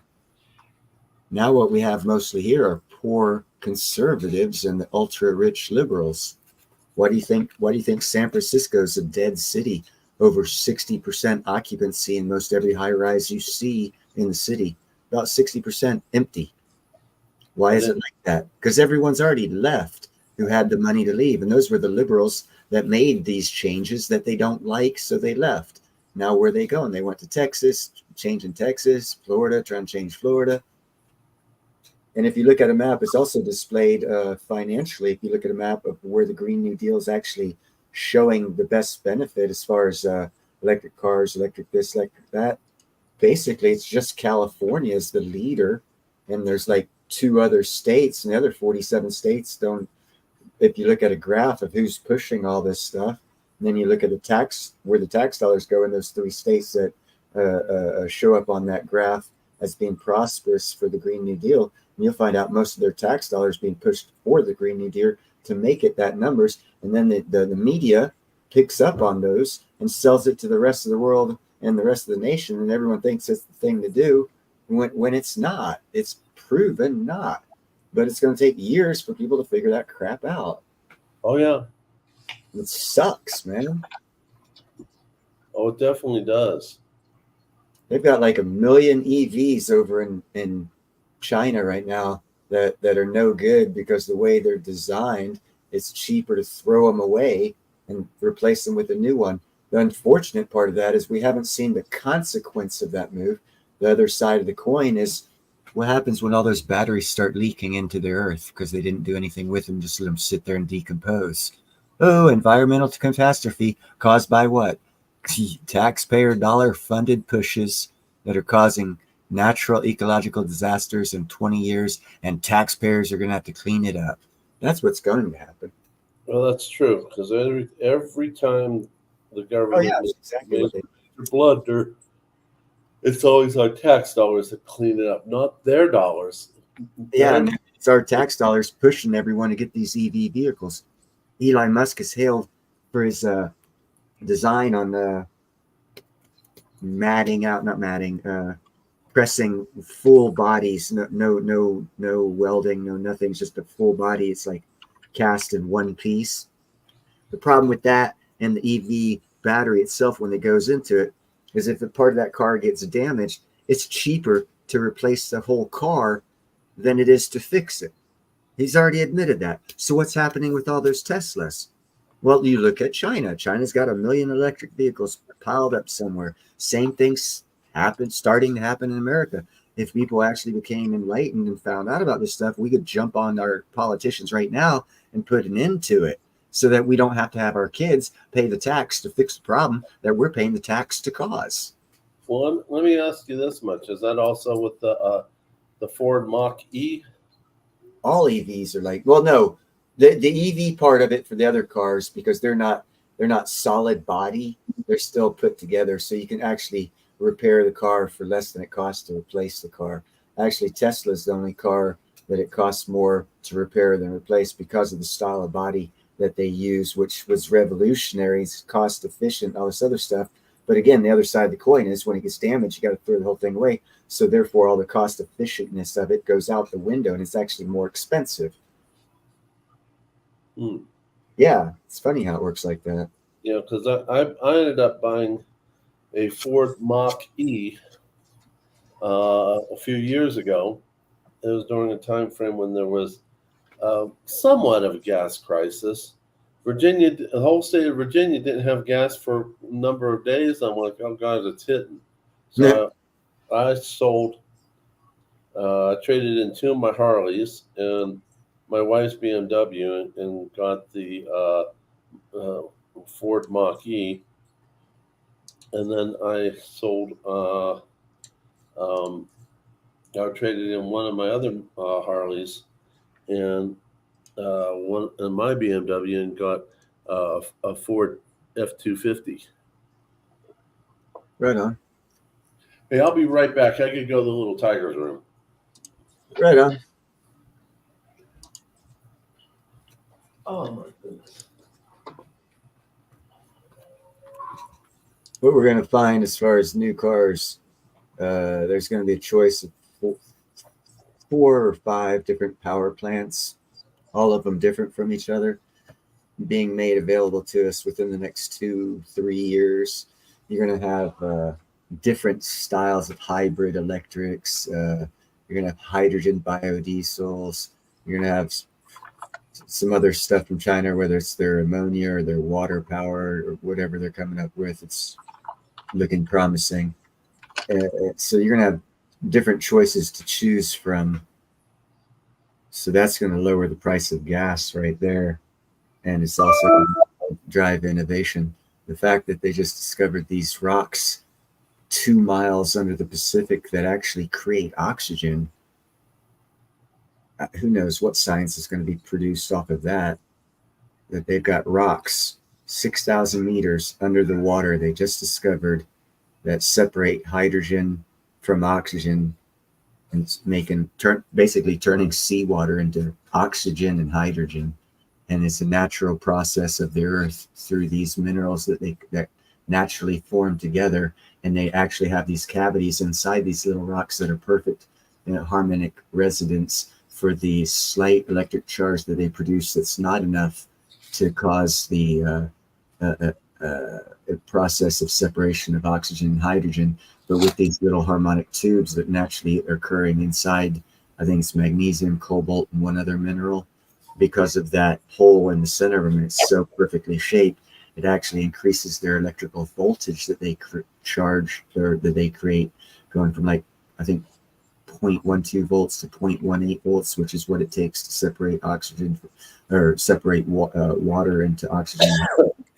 And all of that's on a natural occurrence, no human whatsoever. And it's basically natural batteries. It's a phenomenon that my mind's still blown away. I don't see why other people's minds aren't, but I like science. And every time I think about those things, I think about 6th grade biology and the teacher out of school books being taught to every American that photosynthesis only occurred in plants. and they were the only things that created oxygen. And all of our models of the climate are all based off of that.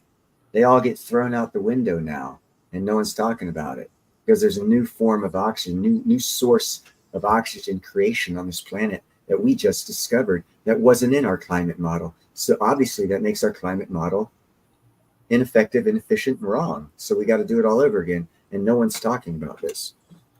That's how big a discovery it is.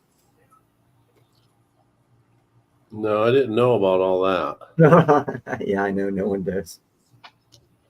I did, I think, well, I did one video. I might have done two. I think I only did one. Actually, I was one of the first ones to do videos. The day I think the day they released, they discovered it is the day I did the video. But they knew about it like 10 years before that. They just didn't put it together. They thought their machines were wrong until about a year and a half ago. Because no one believed that oxygen was created that far down. So they made the assumption that all their technological machines they sent down to do all these measurements were wrong. So they just kept discounting that these rocks made oxygen till someone else did a study somewhere else and confirmed it. And they were like, what? We thought our machines were wrong, but you're getting the same readings, same numbers. Huh. And that's when they actually released the discovery of it. When they got, I guess it'd be a peer review. No, I wouldn't have known all that. I got a lot of time on my hands to research, bro. That's what happens when this iron worker doesn't get work. I spend a lot of time gaining knowledge because I actually find it fun. It's weird. I know I geek out like that sometimes. I understand. When I find something, when I discover something myself, whether it's on YouTube or television, or I find it, it's like Christmas. Yeah, it's like opening a new box of toys. I mean, I'll give you an example. In fact, I might turn this into a little quiz questions to see how many of you have seen this in my video. I did a video where I showed, I accidentally found this and then showed it a couple years later in a video where you can use something in your house that may or may not be in your house, but it will give you information on the truthfulness or fakedness of a particular type of coin. And just out of curiosity, how many of you remember what that instrument is, what that piece of equipment is, or even what type of coin? Because it only works on one type of coin. But when I found it, it was totally by accident. And I repeated it multiple times at home, each time giving the same results. Does anybody remember what it was? I don't remember. I'm just going to take a guess. Maybe the ping test? No. Say that whole question all over again. There's an instrument, a device, a machine that a lot of people have in their homes. Not everyone, but a lot of people have in their homes that will show you a true versus a fake of one particular type of coin. Microwave. No, it's not microwave.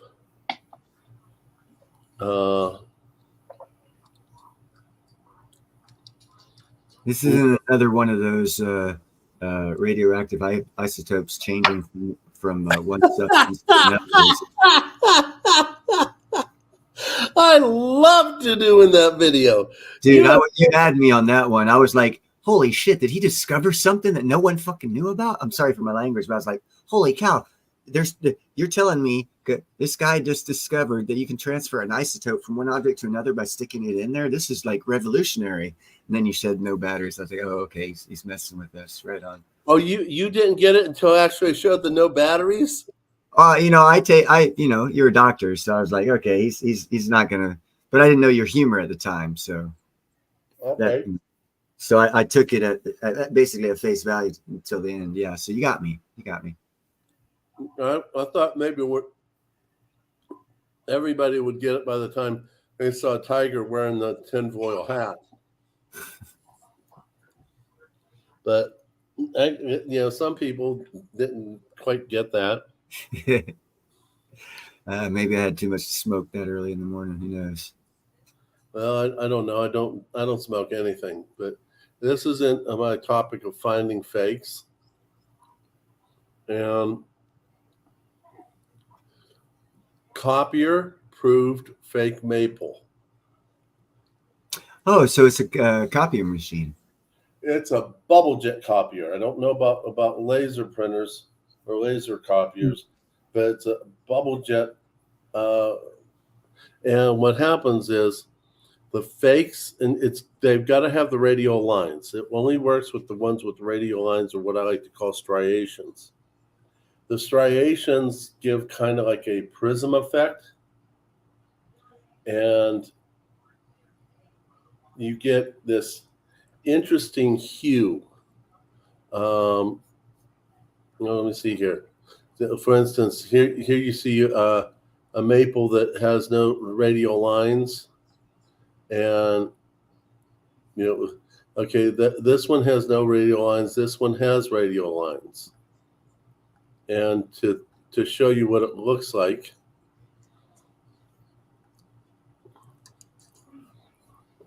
You have this black and this purple hue and some silvery whiteness on both ends of the real one.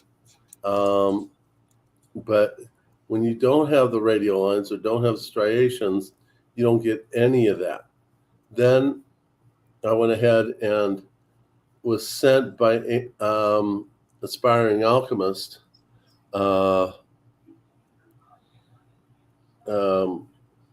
let's see here.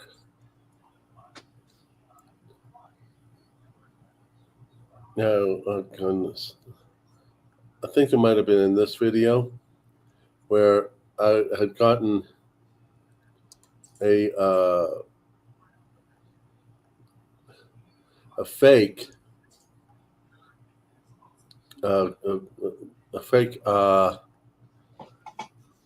and the fake does not show it. This is the fake. This is a copy of the fake, and it has radial lines, but it's not done correctly. I think that this radial lines of striations gives a prism effect, like when you shine white light into a prism where it gives you the different colors. And then you're going from black to purple to a silver white. These ones don't give anything. So you actually find in a bubble jet printer. So I was going to make another guess as far as things that you have in your house that could be used to test fakes. And I think the same thing could be used and similar to this, like what you're saying. It's that refraction of light. One of the qualities of silver is that it is the most reflective metal, period. So an old school way of testing silver was to take a Kleenex and put it on top of it. And if you could see it through the Kleenex, because of that brightness of the metal, then it was real. Whereas a fake would not shine, it would not reflect light near as much. And I think that's kind of what we're seeing in your test there. Yeah, but the point I was also trying to make is when I find something, I discover something, oh my goodness, it's like Christmas. I mean, it's just an absolute scream. And I found this purely by accident because back when I started stacking, I knew nothing. I was copied on my bubble jet printer all the coins that I bought just to prove that I actually owned them, and figured I don't do that anymore. But early on, I did it with everything. And then when I saw this, I'm like, what? And I started doing it over and over and over again. And it came the truth all the time, as long as I had the radial lines. So, yeah, silver is the most reflective. Take care, Pedro. Well, good night, Pedro. Thank you for coming. In fact, I think about 5 minutes, I'm going to close it down myself. I had a rough few days in the ER. See, if you had more cats around, it wouldn't be so rough. Ain't that the truth? Which reminds me, I'm thinking about doing a cat thing, and I won't tell the details here. But I'm thinking about doing a cat thing against Yankee and his rotten rigged wheel. So those of us who have cats as our mascots, I'm toying with the idea of having us get together, putting together something funny, and throwing it into one of the rigged episodes. I don't know if you guys would like that, but it'd be like a Yankee versus the Cats type of thing. Sounds good to me. Sounds interesting. I mean, I have Mandalorian as a picture on Google, but on Facebook, it's my cat Harley when he's stretched out laying asleep, his belly, because he's got cool spots. Cats are really interesting creatures. Dude, I got 9 of them. Talk about interesting. I'll tell you. And I've got one cat, and he was an inside cat until my wife kicked him out because he wouldn't use the litter. He would, do it anywhere he wanted on the carpet. But it's no bueno. Exactly. But he is so good at teaching cat manners to dogs. Dude, I've seen a cat back up a pit bull. This one will too. And he's not the biggest tomcat in the world. He's one of the smaller ones. But he is so smart. He'll put him in a position where the dog is vulnerable trying to get to him. And that will be after he smacks him. Yeah, cats are about 5 times as fast and have 5 attacks to the dog's 1. And they're more agile at the top of being fast. They are the master bluffers. Well, if any of you have seen my wife's channel, she's an incredible teacher. She's an incredible trainer. But she doesn't trust people to like her English. And she would create these avatars. The most recent ones have been Rex, a Rottweiler, and Max, who's an animated version of our black cat. Max is the dog psychologist, and that's not far from the truth for the real cat. The dog comes up to the cat, just sniffs him, minds his own business, just sniffs him. Cat just lets him sniff. But the moment the dog steps out of line, the dog has gotten a couple fistful of claws. You don't mess with that cat. He will eat you up.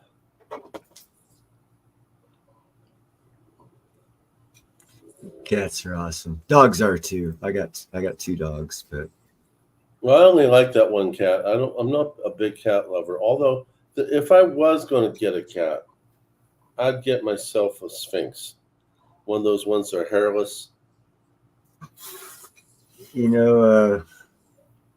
there's always 2 sides of the coin.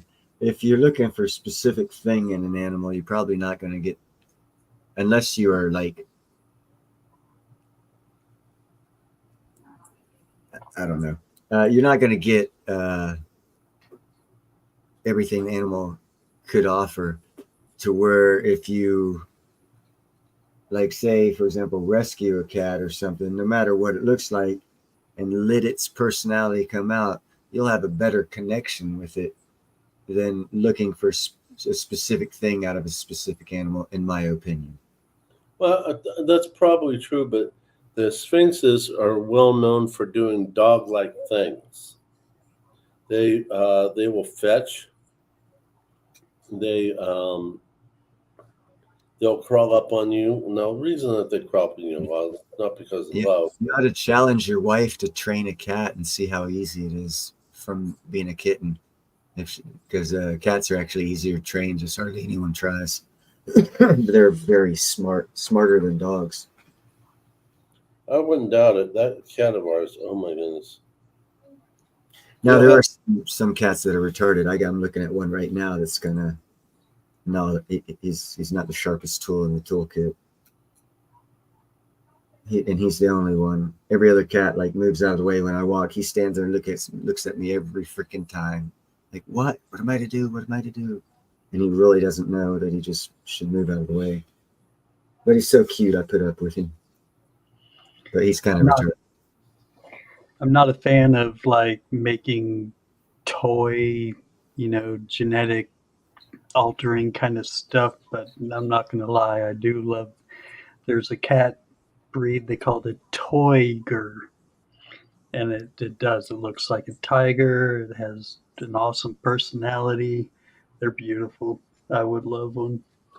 A kitty cat or a big cat? No, it's a small cat. Yeah. Okay.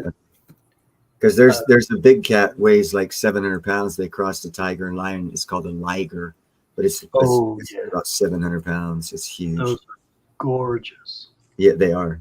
But just like donkeys, or donkeys, they can't reproduce. Right. Yep, Savannah cats are cool. Caracals. There's definitely some very unique breeds out there. Maine Coons are just awesome. They're also very similar to dogs. Very mellow, very intelligent. It's majestic beasts. There's a lot of beautiful creatures out there. Interesting cat you need to look to is I think it's called the smallest cat in the world. It's called the desert cat. Yeah. Cute as crap. Yeah, they don't even look real almost. They look like a little doll. They're just so cute. Of course, they're hard to catch and everything else. I'm sure I've never been over to try and catch one, but yeah, they're called the desert cat for a reason, I'm sure.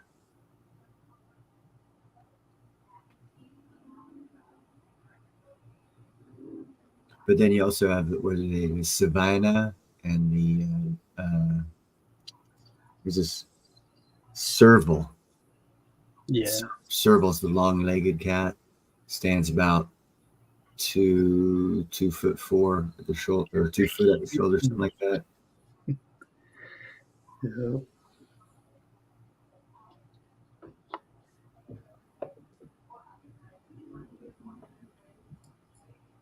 Then you got lots of cool dog breeds though too, but they're also psychologically different. Like if you look at the Basenji over a shepherd could be anyone's dog, where the Basenji actually chooses its owner. Oh yeah. Yeah, so if the Basenji doesn't choose you as its owner, you're not going to get full potential out of the dog. But if it chooses you as its owner, that's one of the best damn dogs in the world. I have to look into that. Didn't know that. It's an African dog, a Basenji. It's got a curled up back tail. About 2 foot. I don't know. A little bigger than a terrier. Well, actually, yeah, probably twice the size of a terrier, but not as big as not even close to the size of a shepherd. But they can climb trees, climbed ladders easier than crap. Very intelligent. One of the more intelligent dogs.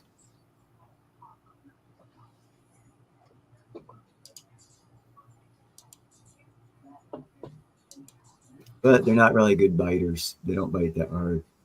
If you want a dog that bites hard, actually, you'd want probably an Indonesian Ridgeback.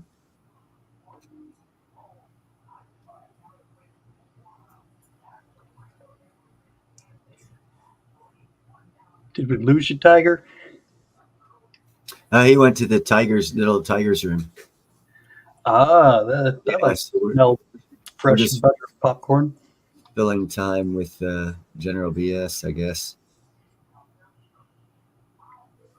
Or I can challenge you to say Chad Wolfenslegenstein and Hausenbergerdorf's name.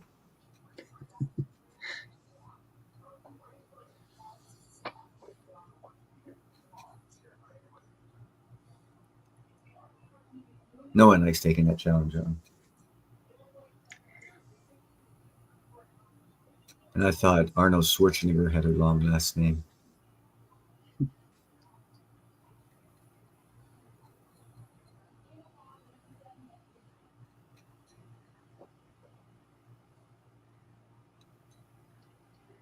Thanks for putting in your 2 cents, John.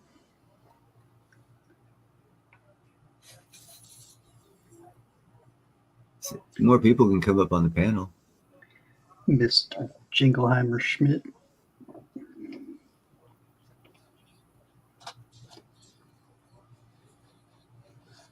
It's that old song, John Jacobs Jinglemeyer Smith. His name is my name too. I could have guessed you were doing that, JJ. You're always hunting sense.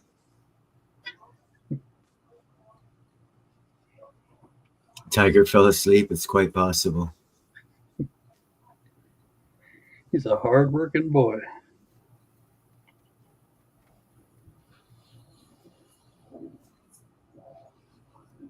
If anyone has his phone number, you can call him and wake him up.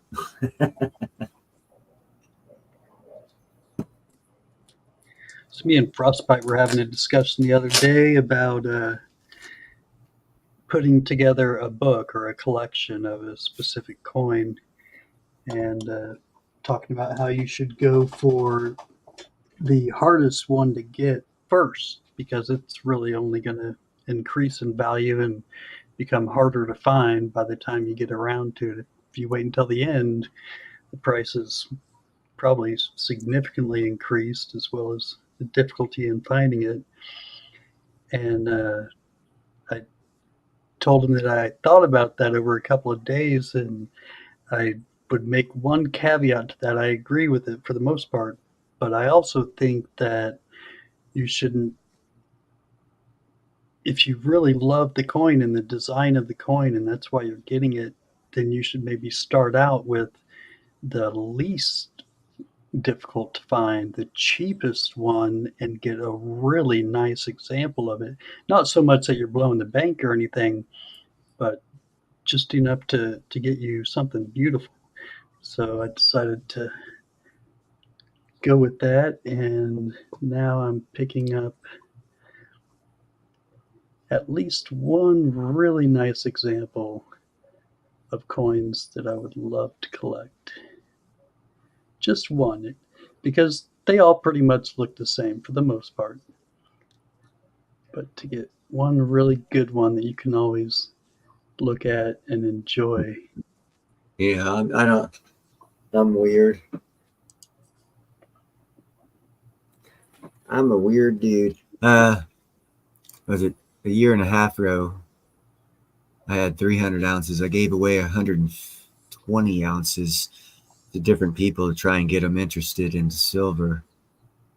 And then basically sold the rest. Then I got up about 80 ounces and a couple ounces of platinum. And I've already sold all of them. So I don't think I'm a stacker. I think I go through it as a be your own bank, BYOB scenario. And I look at things differently because of my use case of the precious metals is different than other people's use cases of precious metals. We look at it as stacking. I look at it as a bank account where I don't have my money in the bank, basically. So when I work, I buy, I pay my bills and whatnot, but then I buy precious metals with whatever I have left over rather than stick it in the bank. So I don't know if I'm really a stacker or not, but I see a different use case for precious metals in the way I see precious metals. Just talking with someone the other day about having, a strong belief in the metal silver because of its uses and its significance, its uniqueness as far as being the most reflective, the most electrically conductive. But I had to kind of reevaluate that in an SHTF situation. It's not necessarily going to be used near as much. If nobody really has any money to spend, there's not going to be near as many cell phones being made. I could see maybe not necessarily increasing, but maintaining a certain amount of silver use for solar, because you do get so much out of it. Until new technology comes along and makes it an inert thing, and you don't need silver. Well, that would be nice, but they've already come up with it. It just needs to be brought out to market. Yeah, there's solar paint. Money has to be put into it. It's got to be whatever marketed, whatever they've got to do to get it. But it's already been created, and it's a solar paint. You paint your whole freaking car, the sides, the top, everything. You don't need panels. It'll actually give you more coverage for the existing solar car. They just don't have that. They haven't released that technology to us, and it's combined. It uses zero silver. It's a different type of solar conductivity. It's on a nano scale where all of them are connect to each other to where there's no silver needed to connect them all, except for the point where it goes into the battery. So there's even going to be less silver used than now, as soon as that technology is released. But that's a future thing, and I don't know when they're going to do it, but it will happen. I just don't know when. And they do have the technology. They also have solar windows, and the windows use no silver. I don't know exactly how those work. I haven't done a deep dive on them. I did do a deep dive on the solar paint, but I didn't do the deep dive on the solar windows. But light shines right through them just like everything else, but somehow they collect solar radiation at the same time, and I'm not sure exactly how they do it. Very cool. Yeah, and it's new technology. That's why I've mentioned several times on different live streams that new technologies are going, because we really haven't had any new technology. We've had computer crap technologies, but we haven't had real technological breakthroughs for quite some time that change things, and they're coming. And it's apparent that they're going to be introduced as soon as a new dollar is created to replace the fiat system we have now, because that'll be the prime optimist time to introduce new technologies, which is also a good time to invest, which is a great time for most of the rich, not for the poor, because the poor people won't have the money to invest, so they're going to lose out the opportunity. So that would be a good possible reason to stash some cash, keep some dry powder on hand, because things might change, and cash would be what you need to invest for a greater return 2 or 3 years down the road.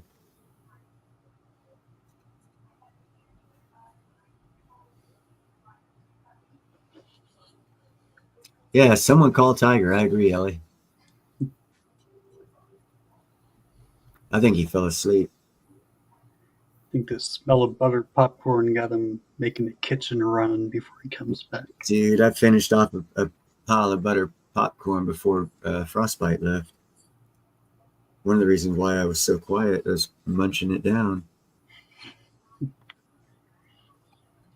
And then 5 minutes later, you were hungry again. No, I really wasn't hungry beforehand. It's just I saw I had butter and I saw I had popcorn. And I was like, why the hell not? I'm a little stoned. So I poured myself a glass of milk. It's like maybe cookies and milk, except for popcorn and milk. There you go.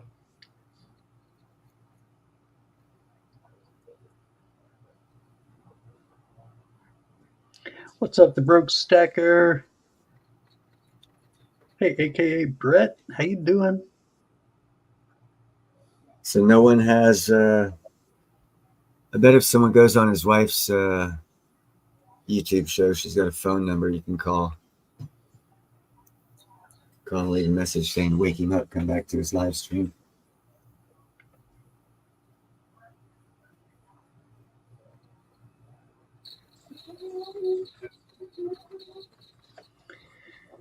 Chad, I think 100%, in my opinion, not a professional.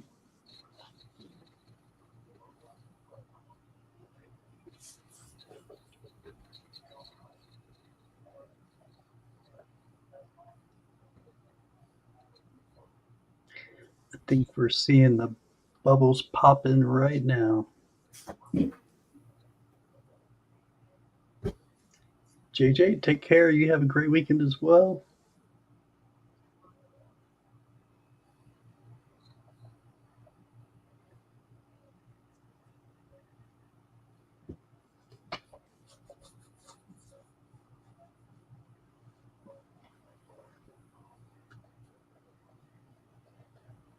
Did you say something to me? Sorry about that. Nope. Just saying goodnight to JJ.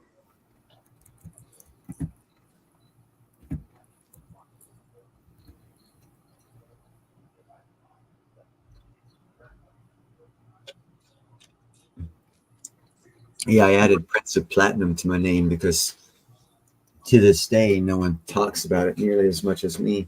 Every now and then you'll have Rafi Faber or Rick Rule. After I squared him away, he talks about it every now and then. Other than that, no one really talks about it. So I was like, fuck. I mean, you got the Platinum Beast, but he doesn't go in the geopolitical side of it, just the chart side, and that's a boring side. Doesn't really tell the whole picture. Yeah, I really wanted to grab some platinum up, and then the price skyrocketed. So it's like, well, maybe I'll wait a little bit. Price of platinum has never been lower. Anything under $1,300 is a steal.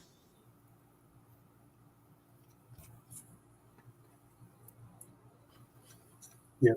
Costs $1,300 to get you a minted coin of platinum to your 1 ounce minted coin of platinum to your retailer. It costs $1,300.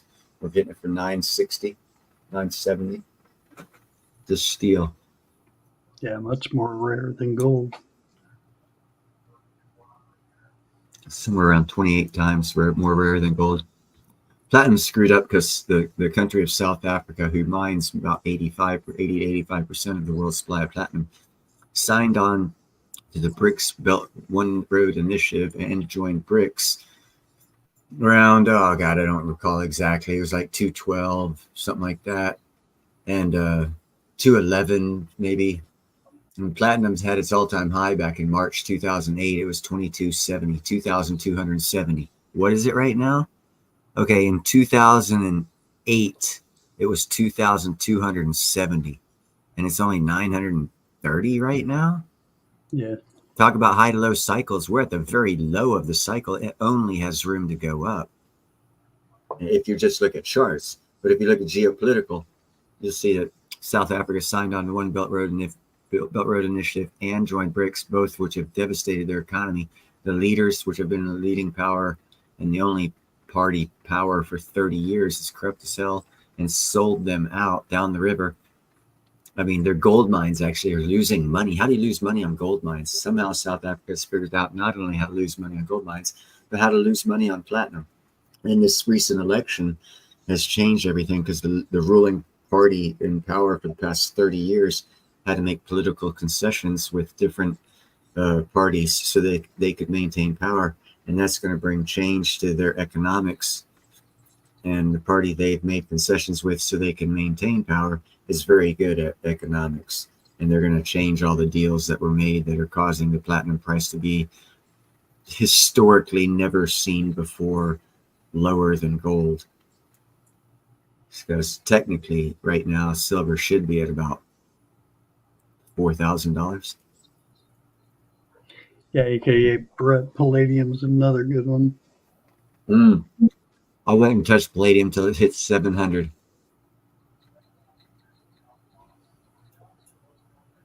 It's going to go down.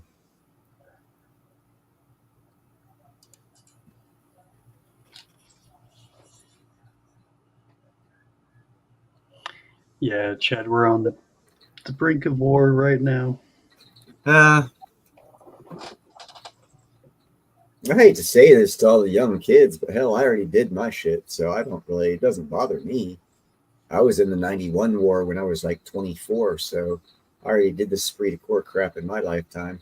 I'm 56, they can't touch me now, so it'll be good for my economy. And I don't feel bad about saying if anyone else goes to war, because like I said, I have. So it's not a road untraveled by me, and they say don't talk about shit if you haven't done it. Well, I've gone to war. Anyone else? So I can talk about it. And it doesn't bother me. We have better training, better tech, less people needed to do the same job with better coordination, better tech, less chance of getting injured. I mean, we didn't have it that good.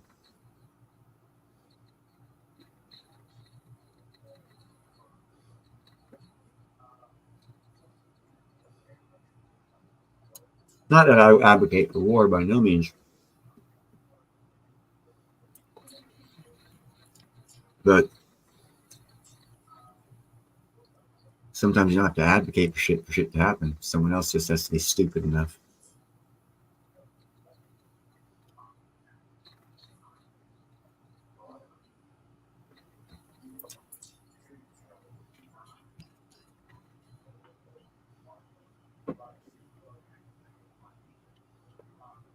So is anyone called Tiger Stacker? Yeah, I'm starting to get worried. I'm thinking maybe when he pulled down his drawers, he found some tiger stripes.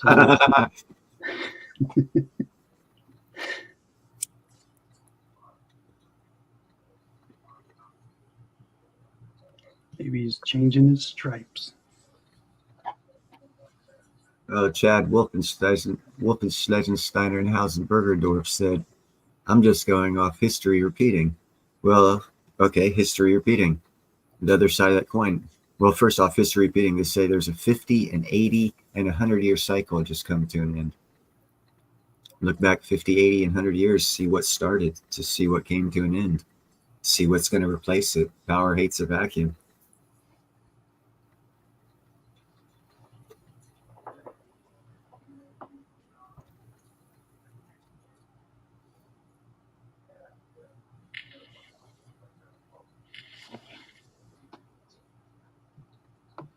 Oh, Chess Stacker called him and hasn't heard back. I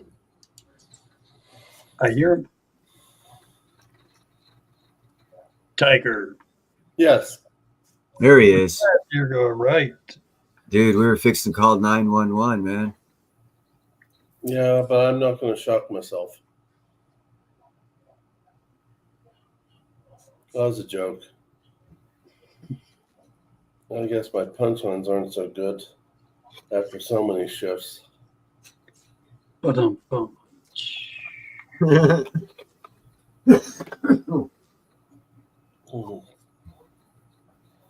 gonna get it into bed because they're switching me from day shift to night shift, and I'm gonna try to edit one or two more of my.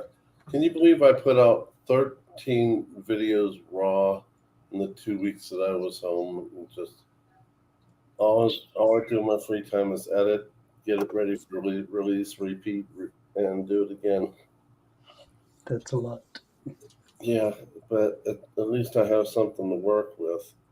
So I'm not going 2 weeks or more weeks and not putting out. And, I think that not knowing, how to budget my time allowed me to go with the 2 weeks of doing nothing. And then people thought that, hey, Tiger, are you still alive? So I came up with this plan that seems to be working, although it does wear you out because when you're home, you're working. But Well, I appreciate you letting me come up here and run my mouth. I hope I didn't hurt anyone's feelings. Ditto. Oh, no, I'm joking. No, I enjoyed it. I've never turned you down for showing up, and I've been wanting to get together with anyone who has a cat theme because I want to put something together on one of my rig videos. I don't know how I'm going to do it yet, but great, Scott. I wanted to give you a call. I think you gave me your phone number. I just got to go get it again out of the email. Yeah, I pass it on. You got it. Okay. Hey, Sean. I'm gonna go get some shut eye. I had a wonderful time, guys. All right, I'm out of here myself. Thank you again. You guys have a great evening. Good night, everyone. See you, Neil. Good night, everyone. All Take right, care. bye-bye. Bye-bye. Rest